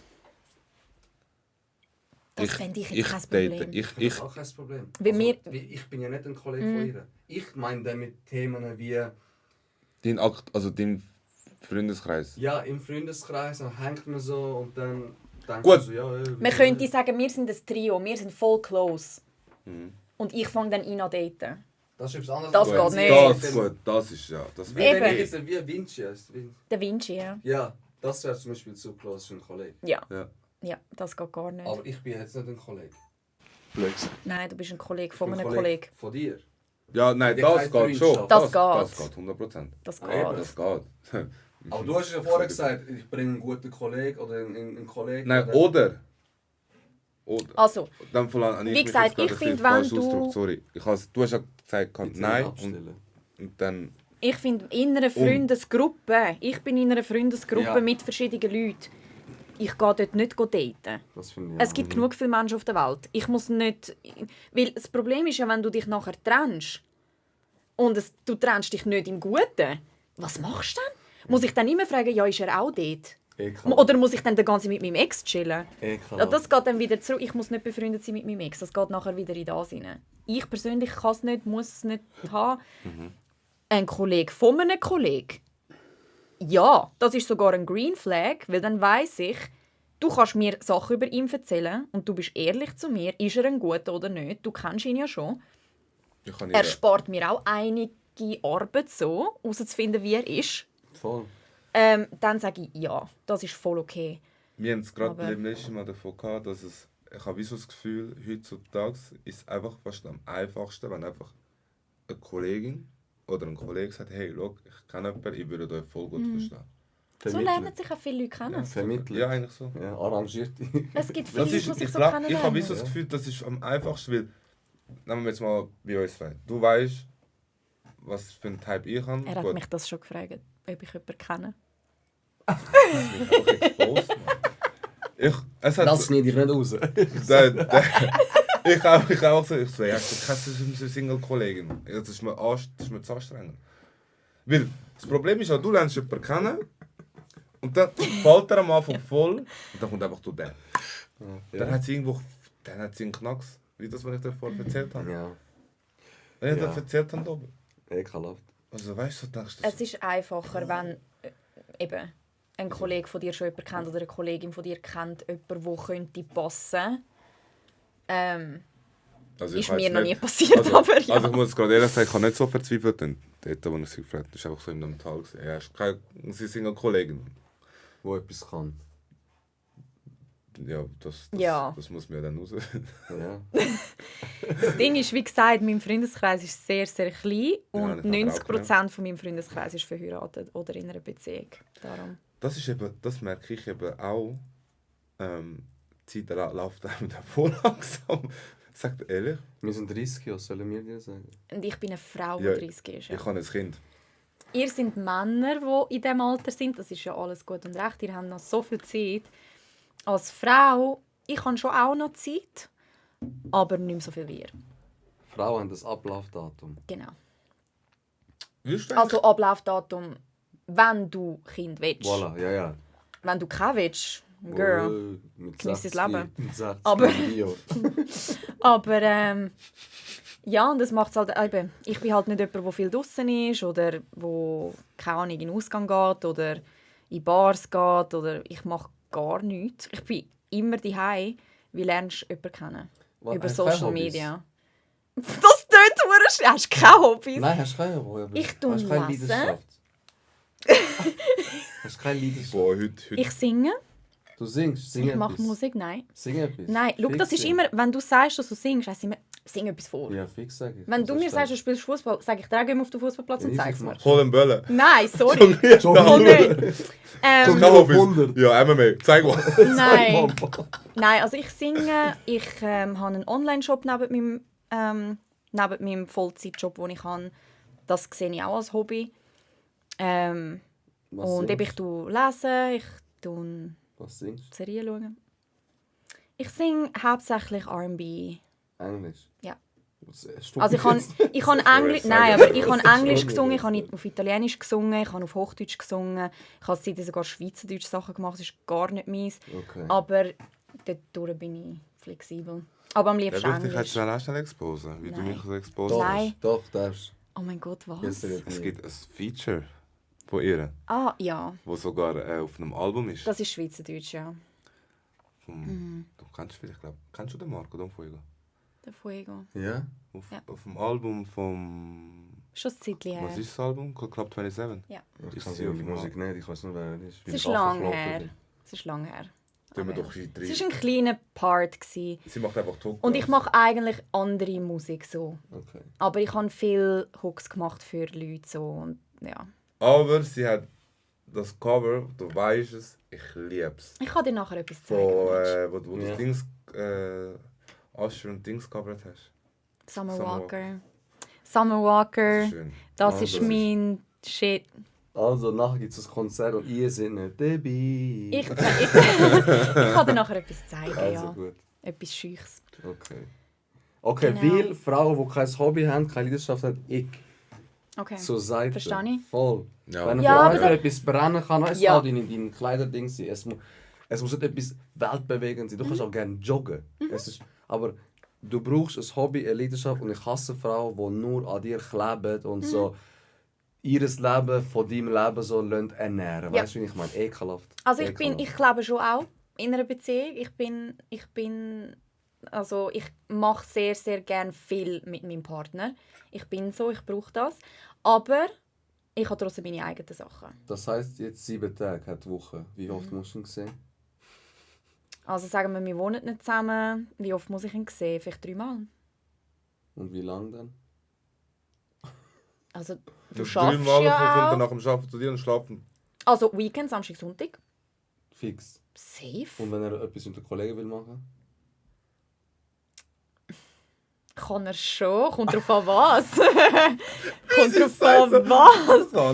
Nein, schau, ich Kann er bin schon. einfach, ich Aber bin einfach ein Knarre Schokolade. Brandskind. Ich bin einfach ein Brandskind, muss ich dazu sagen. Wie gesagt, ich habe dir das vorher auch schon gesagt, ich glaube, das haben wir noch nicht aufgenommen. Ich bin nicht jemand, der jemanden würde daten, der noch voll in seiner Ausgangsphase ist oder so. Ja. Ab wann Ähm. gilt das als Ausgangsphase? Dass du Minimum einmal im Monat in den Club musst. You're out. Das ist jetzt Ich für bin gerade mich am persönlich Überlegen, nichts. dass jetzt- Aber das eben, ist schau, viel. es gibt Frauen, die gehen selber noch mega gerne in den Ausgang. Nein, nein, und nein, dort passt es ja. Nein, ich bin nur Für gerade mich ist das allgemein- gar nichts. Ich muss nicht, mein Mann muss nicht ohne mich im Club umeinander hängen, wenn er mich daheim hat. Trust Ah, issues. ohne dich. Ohne mich, ja. Aber mit dir? Mit mir können wir schon ab und zu mal gehen, aber auch nicht einmal im Monat. Das ist mir viel zu viel. Wir können einmal im halben Jahr gehen, zusammen von mir aus. Trust Issues. Auch, aber ich würde jetzt auch nicht allein in den Club und mein Freund ist daheim. Es macht für mich einfach keinen Sinn. Aber wenn jetzt zum Beispiel... Ja, okay. Es macht für mich Aber wenn keinen wir Sinn, sagen, Leute, wirklich nehmen wir nicht. mal an, du hast 12 Kolleginnen. Und die haben alle immer einen anderen Geburtstag. Die wollen ja dann vielleicht im Ausgang feiern. Mein was Freundeskreis feiert Geburtstag nicht im Club. Statement. Zitat Ende. Darum sage ich, es kommt immer darauf an, mit was für Leuten bist du. Mit was für Leuten bist du. Wie oft machst du etwas. Ich schaue den Freundeskreis von meinem Partner immer ganz genau an. Weil es sagt sehr, sehr viel über deinen Partner aus. Ja, das so. Und wenn mein Partner viele Kollegen hat, die die ganze Zeit sich Kante geben, die die ganze Zeit im Ausgang sind, die Frauen betrügen und Frauen wie Scheiße behandeln, guess what? Sag Du mir, bist wer deine nicht Kollegen mein sind, Freund. Ich sag dir, wer Du bist nicht mein Freund. Ich will nichts mit dir zu tun haben. Würdest du sagen, du bist bei der Auswahl sehr heikel Ja. von Männern? Ja. Kollege, dass du das doch fragst. Dass du das doch fragst. Ja, und ich bekomme wahrscheinlich so viel Hate für das, aber ja. Mein Gott, nein, es ist doch so individuell. Es ist ja... Ist Also es? auf einer Art ist es ja eigentlich gut. Das ist Ich schon sage jetzt gut, mal ne? gut. Ich habe einfach einen gewissen Standard und ich habe auch eine Liste auf meinem Handy, was mein Mann alles mitbringen muss. Oh, zeig bitte. Weil Kannst du uns ein ich, paar Sachen erzählen? Bitte weil zeig. ich sehr fest daran glaube, dass du dir deinen Partner auch manifestieren kannst. Ja, 100%. Da bin ich... Und, Team manifestieren. und ich habe mir die Liste gemacht und die Liste, dort steht nicht drauf, oh mein Gott, er muss so und so aussehen, er muss so... Haben. Dort sind Charaktereigenschaften drauf und die Liste ist lang. Schau mich, schau mich. Kannst du ein paar rausdroppen? Komm. Schau mich. Wenn du schon nicht singst, zeig wenigstens das. Wo ist dein Handy? Da. Oh, warte. Ist das so ein Manifestationsboard? Ja, das ist ein Sag mal, Vision Das sag hat Board. die Dings auch. Vision Das ist ein Machst Vision du aber Board. immer neu, oder was? Nicht, man das sieht. Für jedes Jahr mache ich ein neues. Ja. Sie zählt Geld, sie schlägt nicht einfach ihre Okay, Dumme ab. alles Sie gut. zählt Geld, man Das ist- sieht es einfach Das nicht. ist Kokain, oder was ist Das sind Bestellungen für einen Online-Shop. Jetzt ist nur die Frage, was sie sich manifestieren wieder. So ein Drogenbaron. Kann ich? Nein, Wegen? das ist privat. Das sind meine Manifestations. Okay. Ich kann euch ein paar Sachen, also ich kann dir zeigen, Sag wie mal, lang wie die groß... Liste ist. Ach du Sch... Und das ist das Aussehen. Hat sie Okay. nicht Darf ich gesagt? schauen? Ich sage auch Ich nicht. kann euch ein paar Sachen vorlesen, du kannst sie nachher anschauen, wenn wir Wieso? oben sind. Ich Also, sag's nur nicht, schnell ich drop's nicht. Ich Nur drop's schnell zum nicht. Sagen, sie hat zweimal gescrollt. Ich kann, Einfach so. aber ich muss auch dazu sagen, die Sachen, die ich aufgeschrieben habe, sind auch Sachen, also Charaktereigenschaften, sind auch Sachen, die ich selber auch mitbringe. Also ich erwarte nicht von meinem Ausser Partner... das. Was ist es?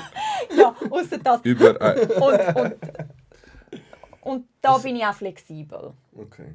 Da Das bin ich ist flexibel. das ist der Range. Also bei der, Du weißt, es geht um die warum ich Grösse jetzt von gerade einem gelacht Mann. habe? Ich selber bin sehr klein. Ich bin 1,57 oder 1,58. Ich bin sehr klein. Ich dürfte eigentlich keine Ansprüche Du haben. bist knapp 1,5 Meter. I feel attacked. Ein Meter und ein Topf. Letztes Mal, Bruder, sie war bei mir in der Bar, auf dem Hocker. weißt du? Ja, mein Kopf hat nur so rausgeschaut. Und sie ist aufgestanden, du hast einfach nicht gecheckt, dass sie Ja. plötzlich einfach da reingestanden. Ich bin petit. Ja. Herzig. Ich habe gerne grosse Männer. Aber ich sage jetzt nicht, du musst 1,90 sein oder so. Meine Präferenz ist ein Mann, der 1,85 ist, 1,86. Ja. Das ist aber auch Aber- noch ist auch ein guter Unterschied. Aber Wenn du 1,96 bist und deine Freundin 1,5 Meter ist, Bruder, 1,50, 1,55, Ja, das ist... das ist Glaub mir, das das finde ich nicht nice. Also ich bin Das gefällt mir 1,78. gar nicht. und das ist auch, ich kann jetzt gerade sagen, Hauptsache auch Grösse. wenn er 1,77 ist, 1,879, voll okay. Weißt du, was meine Ich muss perfekte mich einfach Größe ist? sicher fühlen. Weißt du, was meine einem perfekte Mann. Größe ist? Und ich kann möchte einfach... mich nicht so fühlen, dass ich ihn muss verteidigen muss, wenn wir irgendwo sind. Ja, gut. Sorry. Hat es mal gegeben? Ich habe nie kleine Freunde gehabt, nein. Ey, ich gut, habe noch kleiner wäre crazy. Aber weißt Also du, meine was für mich die Ex-Freunde sind grösste... alle über 1,85 gewesen. Weißt du, was meine... Was ich sage, was die beste Größe ist? Dass ich einfach so schauen kann und ihr einen Stirnkuss geben kann. Jö, aber Nicht du einfach musst so so groß sein. aber muss. Nein, also es ich geht. finde kleine Du Frauen bist mega. riesig. Geil, Ich bin Mann. nicht... Er so, dass ich ihren Stirnkuss kriege. Ich so, du musst die grosse Ja, Nein, aber nicht nein, so. das- Du kannst Nicht meine so. Stirn küssen, Kollege. Ja, aber du bist... Ja, 1,72 wäre perfekt. Ich bin 1,78. Das ist gross für eine Frau. Also nicht 1,72, aber Doch, grösser das ist Also einfach ich gross. sag zwischen 1,68 und 1,72 ist für mich die Das Präferenz. ist Zwischen super, ja. 1,50 und 1,60 ist perfekt. Und das ist genau die Präferenz, weil ich has ja keine letzte Beziehung. Ganz kurz, ich habe die Liste jetzt ein bisschen Du hast jetzt nicht exposen? Nein, ich habe deine... Ja, dann gibt es halt nur einen Hörer-Podcast. Nein, komm. Nein, ich mache die wieder an. Das gibt einfach schon eine Bildstellung, das verträgt es schon. Warte. Darf ich jetzt auch mal schnell Selber schauen, was ich reinpixeln? überhaupt aufgeschrieben Darf ich habe. auch mal schnell Also ich habe jetzt ein bisschen reingeschaut und ich muss sagen, mega gesund, mega schöne Sachen drauf. Kannst du das nachher wiederholen, wenn die Kamera läuft? Nicht, dass ich da Boah. wie nur ein Psycho überkomme mit einer 30-Punkte-Liste. Also ich bin gerade die Liste ein bisschen am anschauen. Nein, sie ist mega gesund und ich will gerne zwei... Warte, sitz ab und sag's nochmal. Dass wir dich Ich auch habe gut gedacht, hören. ich Dass man dich leite hört. und ich leite und du folgst blind. Ja, Sitz ab. ich folge. Ich folge blind, aber manchmal muss die Frau auch einfach sagen. Ja. Gut, das ist geil. Also, Steffi. Eine Frage kann ich aber. Eine Frage. Noemi ist sehr gesund. Und ich habe ihn nicht gezwungen, um das zu sagen, weil Genau. jetzt sieht es aus, als hätte ich dich gezwungen. Nein. Mega schöne Sachen drauf. Sachen, die man darf erwarten. Ich kenne dich nicht, ich weiß nicht, was du in einer Beziehung gegeben Du hast gerade meine Seele gelesen. Ich habe deine Seele gelesen und ich Einfach finde eine etwas Seele mega zu- schön. Darf ich etwas droppen? Ja, Du du schneidest darfst. das raus. Du darfst. Dass die Familie von ihm mich aufnimmt wie eine Tochter und mir Liebe zeigt. Mega schön, mega schön. Mega wichtig auch. Mega wichtig. Ich hatte zum Glück noch nie ein Problem mit dem. Also, dass ich nicht akzeptiert wurde bin von der Familie, von meinen Partnern. Zum Glück noch nie, aber man weiß es ja. Also, weißt, man hört immer Geschichten, oh mein Gott, Schwiegermutter und so. Ich konnte das nie nachvollziehen, weil ich immer mega schöne Beziehungen hatte mit den Eltern von meinen Ex-Partnern. Wirklich immer so schöne Beziehungen. Und mir ist es wichtig, weil schlussendlich, wenn ich mit jemandem zusammen bin, dann ist das ja auch meine Familie. Voilà. Aber Und der. Ah, dann okay, aber da muss ich etwas dazu sagen. Also, Ich nehme alles zurück. Hure nein, ungesund. also Nein, der das ist Spaß. Punkt heisst, und genau bei diesem Punkt habe ich mit vor allem Frauen mega oft Diskussionen. Das habe ich gemeint am Wir haben Anfang, die als ich gesagt Diskussion habe. auch schon gehabt. Und zwar heisst der Punkt, mein Partner ist finanziell stabil und verdient übermäßig gut. Und dass er Provider will. Okay. Wieso schreibe ich das auf meine Liste? Wieso? Mir geht es darum, du musst nicht Millionär sein. Musst du nicht. Aber, logisch, Ich du will nicht darfst. Nein sagen. Nein, aber mir geht es in erster Linie darum, um den Mindset, den ein Mann mitbringt. Du kannst auch durchschnittlich verdienen, aber wenn ein Mann durchschnittlich verdient und eine Provider-Mentalität hat, also er möchte für dich sorgen, spürst du das als Frau nicht gross, dass er durchschnittlich verdient. Mir geht es um die Mentalität. Ich möchte, dass ein Mann eine Mentalität hat von «Ich möchte für dich sorgen». Weil ich fühle mich dann sicher, ich fühle mich wohl, weil das Ding ist, wenn ich Kind habe, so Gott will, und Holz anlange und mein Kind vielleicht eine Behinderung hat oder so und Vollzeit Aufmerksamkeit braucht von mir, möchte ich mir doch sicher sein, dass mein Mann meinen Rücken hat und er kann alle Rechnungen zahlen. Er kann für meine Nail-Appointments zahlen. Er kann... Das ist jetzt blöd gesagt, aber ja. Man kann es ja auch Verstehst du? selber machen. Meine Füße mache ich selber. Aber die Hände, nein. Versteht ihr? Es geht mir um die Mentalität, die ein Mann mitbringt. Und ich persönlich, mir ist es wichtig, was mein Mann arbeiten tut. Mir ist es wichtig, was für eine Karriere mein Mann hat. Mir ist es, weil damit kommt, dass er Drive hat, dass er etwas erreichen will im Leben. Also hinter jedem Statement, das ich mache, steckt eigentlich eine Charaktereigenschaft. Und nicht das Materialistische an und für sich. Aber du musst weißt, mir dass nicht ein Mann Taschen alles kaufen. Du kann musst mir verlieren, nicht... oder? Ja, und ich bin mit ihm. Ich bin mit ihm. Du kennst meine Beziehung, die ich vorher hatte.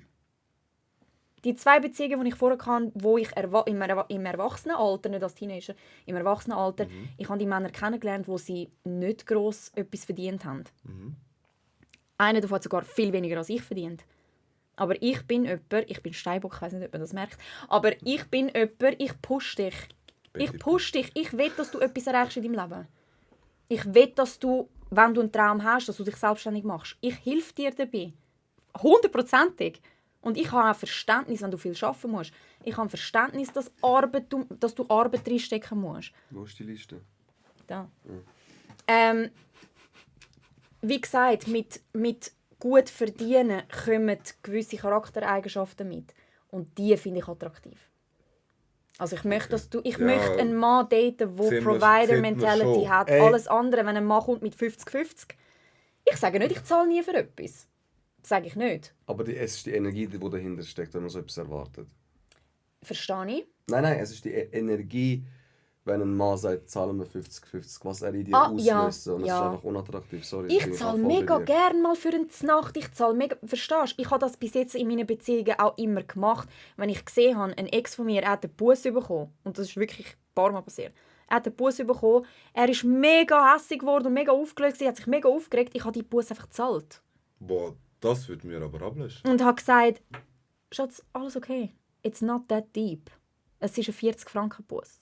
Und wenn ich das jetzt auch machen konnte, dass du dich besser fühlst, ich mache es. Verstehst du? Aber es geht mir darum, ich zahle Hälfte von der Miete, du zahlst Hälfte von der Miete, obwohl ich vielleicht 3-mal weniger verdiene als du. Geht für mich einfach nicht auf. Geht für mich nicht auf. Und ich war immer in 50-50 Beziehungen, will ich dazu noch sagen. Ich war immer in 50-50 Beziehungen und ich habe einfach für mich selber gemerkt, dass das nichts für mich ist. Also man muss es sagen, also zu dem Punkt, ich sehe den Punkt, verstehe es zu einem gewissen Grad auch. Aber ich wäre nie jemand, der sagt, ich verlange das von dir. Will ich auch noch sagen. Schön, Es ist schön, wenn eben darum, ich date nur jemanden, der die Mentalität schon hat. Weil dann Und ist um es gar den keine Punkt Diskussion. abschließen.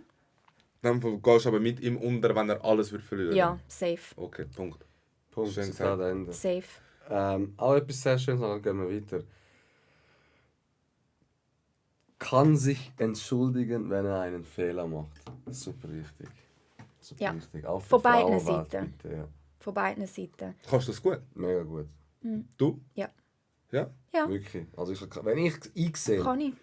fragst du dich, ob du es einsiehst. Wenn nicht, dann ist es ein bisschen schwierig. Kann ich mega gut sagen, es tut mir leid. Oder auch wenn ich eine Diskussion habe mit dem Kollegen und ich sage, ich habe Recht, also er hat Recht und wir steht 1 Stunde und nachher check ich habe Unrecht gehabt. Sage ich, Bro, es tut mir leid. Hast recht gehabt, es tut mir leid. Also ich kann es Kann ich mittlerweile gut. Nee, früher habe ich es auch nicht können, als Teenager. Also nein, also ich kann es noch nicht so lange. Also, Ich kann es noch nicht so lange, ehrlich gesagt. Ja. mein einer Ex würde jetzt sagen, ich bin immer mega stur und habe so meine Ansicht und das ist mega schwer, um das bei mir zu ändern. Ich bin früher so gewesen. Mittlerweile bin ich aber mehr, also ich möchte deine Seite hören und ich möchte deine Seite verstehen. Und das Ding ist, um sich zu entschuldigen, musst du nicht immer einsehen, dass du etwas falsch gemacht hast. Manchmal lange es auch nur, um zu sehen, hey, ich habe die Person verletzt. Genau. Es Und tut mir darum leid, möchtest dass du ich dich das in entschuldigen. dir ausgelöst habe. Und nicht, dass ich einen Fehler gemacht habe, sondern es tut mir leid, dass du dich jetzt schlecht fühlst. wegen Genau, dem. und Das das ist Wichtige alles ist auch, dass man dann das auch möchte ändern, also dass Voilà. man es nicht mehr machen will. Schön Wir gesagt. sind mega healthy. Wir sind die gesündesten 3 Moment, von ist Zürich. Ich fühle mich gerade viel besser. Das Healthy Trio. Ey, aber warte mal jetzt mal eine andere Frage. Willst du einen Mann daten, der ein Kind hat? Wenn er alles mitbringt? Also Oder nein, ich habe ein paar warte. Fragen. Nein, ja, Ich habe frag, ein paar was du willst, Fragen. aber ich muss vielleicht noch schnell... Okay. Ich Du habe ein paar bist- Fragen. Du bist unterwegs oder du bist mit den Girls in einer Bar, auf Classy. Einfach etwas zum Trinken, gemütlich. Nicht bis in die Nacht rein. Ja. Und es hat dort einen, der gefällt dir. Und ihr vibet. So. Und dann, er spricht dich an, lädt dich auf den Drink, wirklich so. Und am Schluss, bevor er geht, sagt er, aber ich habe ein Kind. Und Rechnung ist Einfach so, 50-50. bevor er geht, sagt es so schnell. Ja. Nein, und einfach so, ich hoffe, wir Weil ich muss können... Aliment zahlen. So. Ja? Der tut gerade weh, Mann. Ich habe das noch nie gemacht. Nein, Nie ich 50-50 gemacht. Also ich habe schon gemerkt, dass du mich in deine Aliment. Situation jetzt so So. willst. Aber ich habe nicht dich gemeint mit dem Kommentar. Nein, nicht wegen dem, aber einfach so. Und ich bin auch ein Scheidungskind, ich darf Witz darüber machen. Darf ich eigentlich Witze darüber machen, dass ich... Ja. Das ist alles, Geschieden oder? Das ist bin. alles. Darf ich Ja, das? ja, Sicher ja. das? Ja, Das ja. kommt nicht hure asozial. Egal, man, jeder ist heutzutage ist alles Der Zug ist eh schon alle fühlen sich abgefahren. gerade offended und oh mein Gott. Und, Uns allen. Nein, Weißt aber würdest ja, ich Ja. wollte jetzt Sicht sehen von einer Okay. Frau, weil Ja. ich habe Also. immer gesagt, für mich ist es einfacher, eine Frau daten, die schon auch ein Kind hat. Ja, ja, verstehe ich. Wie gesagt, ich habe Fragen. Frag. Wie alt ist das Kind? Oh Gott, keine Weil Ahnung. wenn du ein Kind hast, das erst 6 Monate alt ist, einmal. Nein. Wenn du aber ein Kind hast, 3. wieso wollen wir jetzt das auf seine Situation Nein. Nein, es sagen? sind einfach Wunder. Es sind Schau, nie Wunder. es spielen verschiedene Faktoren eine Rolle. Wenn ich jetzt finde, wow, der Mann ist so interessant für mich und er ist so ein Goldschatz und wir viben brutal und er bringt eigentlich so ein bisschen alles mit, charakterlich gesehen, was ich suche in einem Mann, ist es kein Killerkriterium für mich, wenn er Kind hat. Es kommt das aber. Ich kenne sie. Aber, Wenn da anfängt zu zucken, kommt das große aber wenn ich jetzt könnte wählen Ja, gut, ja. Wenn du dann kannst wählen. natürlich einen ohne Kind. Bro, das aber ist ich nicht- sage, aber es geht nicht ums Kind. Ich liebe Kind. Ja, Und ich würde dem Kind alles geben. Ich weiss, um was Alles. es geht. Es geht mir darum, ich möchte die erste Frau sein, die er das zusammen erlebt. Habe ich nicht die gleiche Antwort gegeben? Habe ich nicht 1:1 die gleiche Antwort gegeben? Hätte sie den Podcast gehört, wüsste sie es. Genau so habe ich gesagt. Es Hast ist du auch kein gesagt? Killerkriterium, wenn es 1:1. voll vibet und so ein. Ich würde es Ja. mir nicht wünschen, Ja. weil ich die Erfahrung das erste Mal mit meinem Partner, mit Teilen meiner Partnerin will teilen und das auch für sie das erste Mal ist. Genau, Voll. genau. Aber Ja, sehe ich. wie gesagt, Sehe ich. wenn du dich verliebst Ja, dich. kannst du gar nicht machen. Sage ich dann, oh mein Gott, du hast ein Kind. Nein, sage ich nicht. Die Mutter schafft bei uns. Ja, aber nimmt es wirklich auf, so, sonst? Es ist jetzt noch nicht. Frag ihn. Wir letztes Mal. Wie lange haben wir aufgenommen? 2 Stunden 40. 2 Stunden 30 oder so. 13. Aber ich meine jetzt die Clips, die du jetzt da aufnimmst, nimmt es die wirklich auf? Ja, Ich kann langsam, aber Eben, ich habe Trust Issues, ja. Nicht nur bei Männern, Ich auch will bei so aber Sachen. sagen, wir machen jetzt noch eine Frage und dann machen wir Ja. das zweite Ding. Weil auch viele Leute sagen, Podcast über 2 Stunden ist Ist einfach- zu viel. Nein. Ist wie zu viel. Es ist zu viel. wir können ja Aber du irgendwie schneidest ja schneiden. Sachen raus, oder? Nein. Oh, okay. Okay. Last take. Also zum die Frage final beantworten. Es kommt auf die Situation drauf an, aber wenn du dich verliebst, verliebst du dich und dann ist es kein Killerkriterium für mich. Aber wenn ich könnte wählen könnte, dann einer ohne Kind.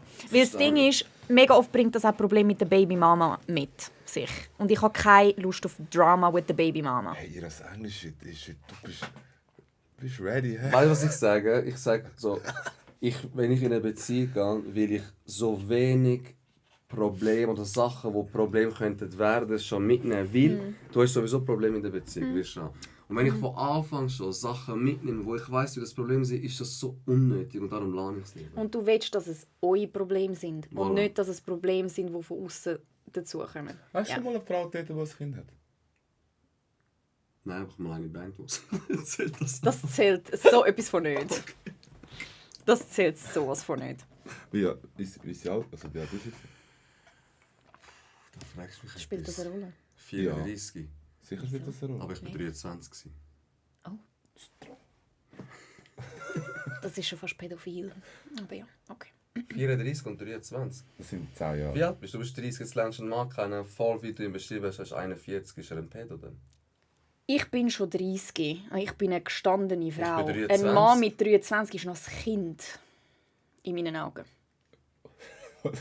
Was gibst du mir Side-Eyes? Also, das wär so, also ich würde nie im Leben etwas mit einem 23-Jährigen anfangen. Ja, Das, so ist das, auch gesund. ich sehe dich als kleiner ist Bruder. auch gesund, aber Was- die ist, was die ist- wird einfach nur Was ist, bangen. was ist so das Ja, älteste? da kann ich eh nicht mitreden. Ich habe Ja, keine eben. Ahnung. eben. Was ist das älteste? Also nein, der grösste Altersabstand, wo du Wo- würdest Wo ich würde. daten. Ja, wo ich daten würde, ja. Ja, oder 13. Kann ich auch sein. Ich Ja. bin, ist nicht, nicht so. ich bin nicht der Typ für das. Aber ich sage, jeder macht, was ihr wollt. Das Leben ist kurz. Live your life. Aber meins ist es nicht. So. Das Älteste für mich wäre etwa 7, 38. Wäre so ein guter 7 Jahre. Abstand. Gesund. Mhm. Aber Und die jünger? Ausnahme bestätigt die Regel. Ja, Und jünger? Was wäre so Schmerzgrenze? bis 2 Jahre jünger. Max. Wie das 2 plus, das Klasse. Also ich habe immer gesagt, ein jüngerer Mann ist nichts für mich.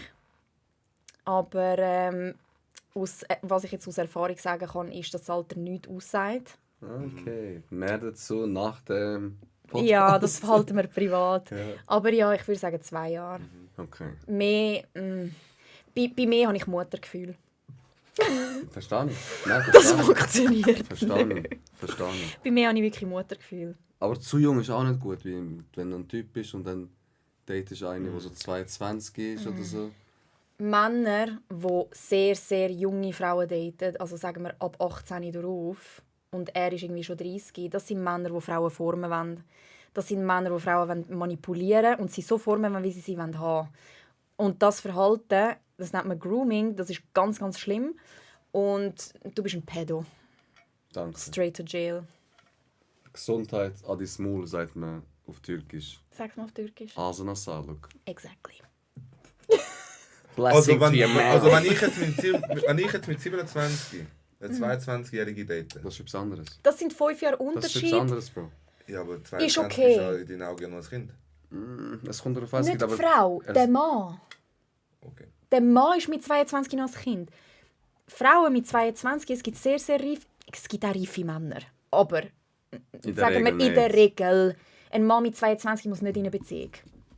Der soll sich ausleben, in seinen 20er. Ich sage allgemein, in deinen 20er als Mann, leb dich aus. Leb dich aus. Dann habe ich noch die letzte Frage, die genau ein bisschen das Thema auch anschneidet. Wie wichtig ist dir der Bodycount von Mann? Es interessiert mich sowas von nicht. 100. Es kratzt mich nicht. Ich gehe auch nicht fragen. Okay. Und das Gleiche auch umgekehrt. 1. Es geht auch am Mann nicht an, was mein Bodycount ist. Das heisst, er ist Scheich. Wer weiß? Also, Wer weiß? würdest du niemals deinem Partner sagen, wie euch dein Bodycount ist? Nein. Wenn mein Partner mich nur schon fragt, du bist nicht mein Partner, du bist nicht für mich. Okay, warte schon, aber, Ja, aber sagen das kann wir... ja doch irgendwann... Kann ich, Nein. Wie für mich, Der Mann liebt mich für wie ich bin. Meine Vergangenheit sagt nichts über mich aus. Also hat es dich auch nicht zu interessieren. Das darf ich privat halten. Ob es jetzt 2 Leute sind oder, keine Ahnung, 80, okay, nehmen wir an, du erfährst, dass geht niemand etwas an. dein Partner irgendwann 300 Frauen hat. Und eine? Nur eine?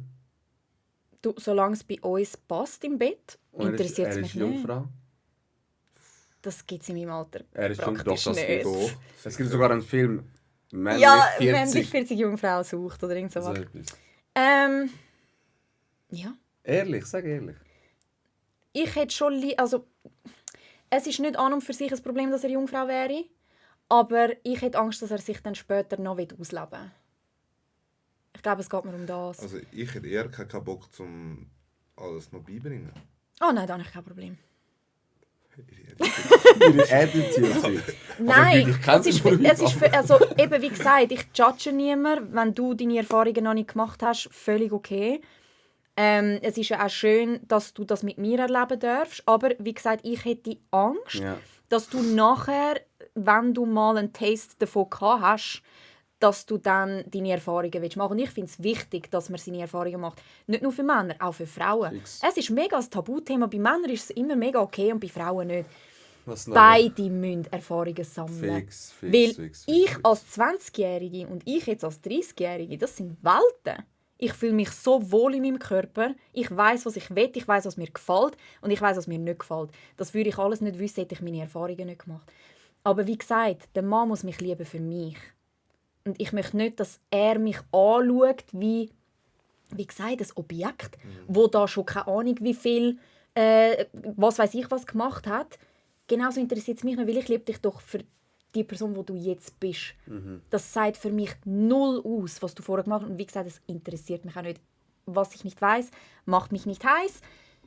Die einzige Anforderung, die ich habe, ist, du folgst keiner Frau, wo du etwas gehabt hast. Ex auch nicht. Nein. Punkt. Und Bodycount ist mir sowas von egal. Und mein zukünftiger Partner wird jemand sein, ihm ist es auch egal. Sonst kommt er für mich gar nicht in Frage. Und wenn es ihm egal ist, aber er will es wissen, dann, also weißt du, wie ich meine? So. Wenn es ihm egal ist, will er es nicht wissen. Nein, weißt du, wie ich Weil er meine? würde doch seine Gefühle selber verletzen vielleicht. Ja. Weil ich glaube, für einen Mann ist auch nur schon zu hören, ja, 3. Dann denken sie sich, oh mein Gott, 3 Nein. Nein. Okay, das Muss besprechen wir nach der einfach Kamera nicht aus ist. sein. Ja, Muss das nicht stimmt. sein. Oder? Wie gesagt, Girls, und wenn ein Mann euch das fragt, straight to jail, das ist Trash. Das ist Red Flag. Ein Mann, der wirklich Interesse an dir hat, an dir als Person, der kratzt das nicht. Und auch wenn, ihr könnt auch lügen. Du ratest jetzt gerade an. Voll der Red Flag. Am Ja, nein, Schluss, sorry. Am Aber- Schluss noch Red Flag Nein, reinhauen. aber ich meine, Gut, wenn ihr danke mit dem... vielmals. Bei jetzt redet mir.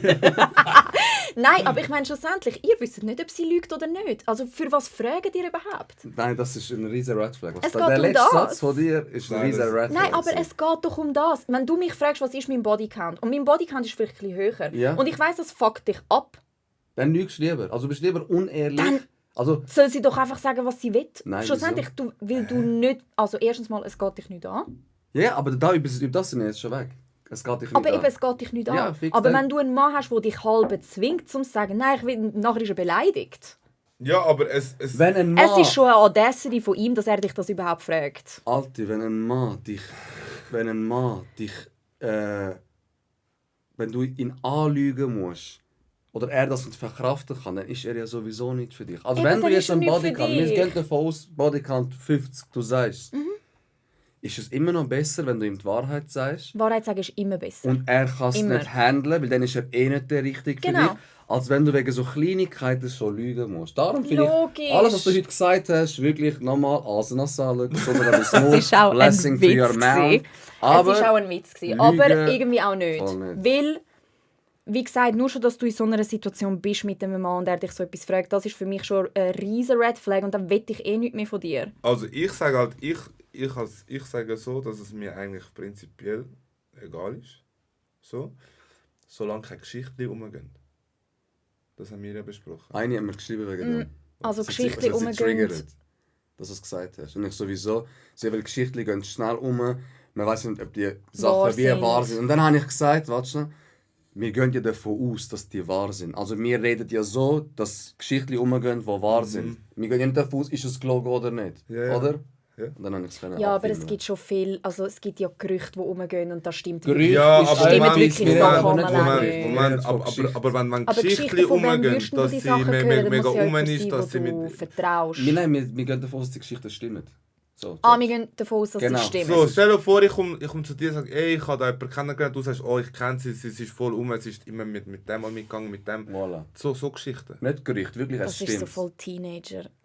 Das ist voll Teenager-Zeug. Sonst lügt doch einfach, wie wir heute gelernt haben. Es hat Nein, nicht- aber nein, ich aber hoffe, ihr es versteht gibt ja- einigermaßen, was ich damit gemeint habe. Ich habe es zwar lustig gemeint, aber irgendwo durch auch nicht, weil wie gesagt, ich komme gar nicht in so eine Situation. Also ich wähle mir meine Männer ja bewusst aus. Und ich date keine Männer. Ich bin noch nie so etwas gefragt worden von einem Mann. Mich hat noch nie ein Mann so etwas gefragt. Bist du mal gefragt worden, wie hoch dein Bodycount Ja. ist? Wirklich? Schon? Ja. Ich habe noch nie. Aber man verletzt sich doch selber damit. Also Weil ich für sag mich, dir- nur schon wenn ich höre, du hast etwas mit deiner Ex gehabt. Rufst du Herzschmerz. mich jetzt gerade an? Oder? Wir sind noch- Nein, Aha. aber weißt du, Du so zum jetzt, der, Sagen, was daten, wenn ich doch wirklich Interesse an jemandem möchte ich mir nicht vorstellen, wie die Person vorher mit jemandem war. Und das geht wahrscheinlich, das zählt für euch wahrscheinlich auch. Wenn du jemanden daten tust, möchtest du nicht vorstellen, mit wem dass sie so schnell etwas hatte. Nein, nein. Eben, dann fragt einfach nicht. Fragt einfach nicht. Das ist Also. eine Frage, das ist privat und das geht niemandem etwas an. Und Furzen ist auch privat, das haben wir heute auch gelernt. Genau. In diesen Worten, also wir machen sicher einen zweiten Teil, aber bitte, wenn die Kamera und all das funktioniert, tut mal euer scheiß Studio da richtig einrichten, bevor ihr mich einladet. Ja, verdammt. Hey, nein. Und ein bisschen Snacks nächstes Mal. Ein bisschen Ja, Snack. was ne.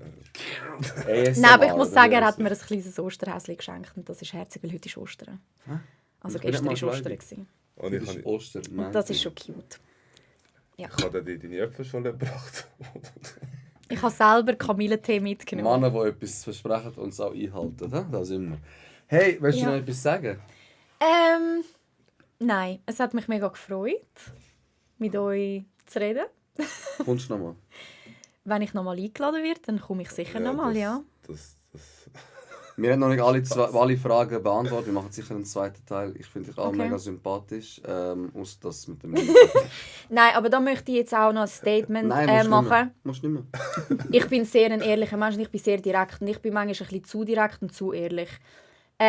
Nicht, dass es zu ehrlich geht, aber Ich weiss, du ich meinst. bin sehr... Also ich erzähle dir alles. Wenn ich mit dir in einer Beziehung bin, ich erzähle dir vielleicht auch Sachen, die du nicht hören willst. Was ist dein Bodycount? Aber Ehrlichkeit ist sehr, sehr, sehr wichtig. Mega, Aber mega, Girls, das ist einfach ein Tipp für euch, wenn ihr in einer Situation seid mit einem Typ, der euch das fragt und es euch den Ick gibt und ihr nachher nichts mehr ernst von ihm wollt, dann lügt. Fuck off. Weil das wird nicht der Vater von euren Kind. Das wollte ich damit sagen. Leroy? Und da stehe ich auch dazu. Ich habe so viel zu sagen, wenn die Kamera aus ist. Oh mein Gott. Ja, gut, dann. Ist gut. Ja, nein, vielen Dank für deine Tipps für die jungen Generationen. Wir schauen ja vielleicht auch 17-Jährige an und so, weißt du. Also ich bin Gen Z approved. Ich habe sehr viel Gen Z. Also 2, 3 enge Kolleginnen von mir sind Gen Zers, wie man dem sagt. Und sie haben mir offiziell gesagt, dass ich approved bin von der Gen Z. Okay, da sind wir Darum. froh. Aufgenommen. Jetzt gehen wir glücklich Ja, alle da anscheinend- raus, bevor die anscheinend- Kamera nochmal Warte schnell. abschaltet. Anscheinend muss man als Millennial approved werden von Gen Z. Du weißt, wie Anscheinend ist super das ein Englisch ist, Ding. oder? Das sind Generationen. Gen Ja, Z, nein, aber Millennials, allgemein wir so, sind wie du mit Millennials. Englisch Wir sind redest. Millennials und wir müssen anscheinend angenommen werden. Die sollen ihre Fresse Von sollen Gen sich Z. mal unterordnen, Mann. Was für Kollegen. Ich liebe Gen Zers. Ich liebe Millennials und ich liebe Gen Zers. Also, 90er Kids forever. Ja, 90s. Ist gut. Ja. Hast du etwas zum Nein, Sagen? ist gut. Lernen wir voneinander, lachen wir miteinander und so. Und verlieren wir unsere Nerven nicht, wenn der ganze Podcast da in Schutt und Asche geht. Dankeschön. Adevesi. Bye!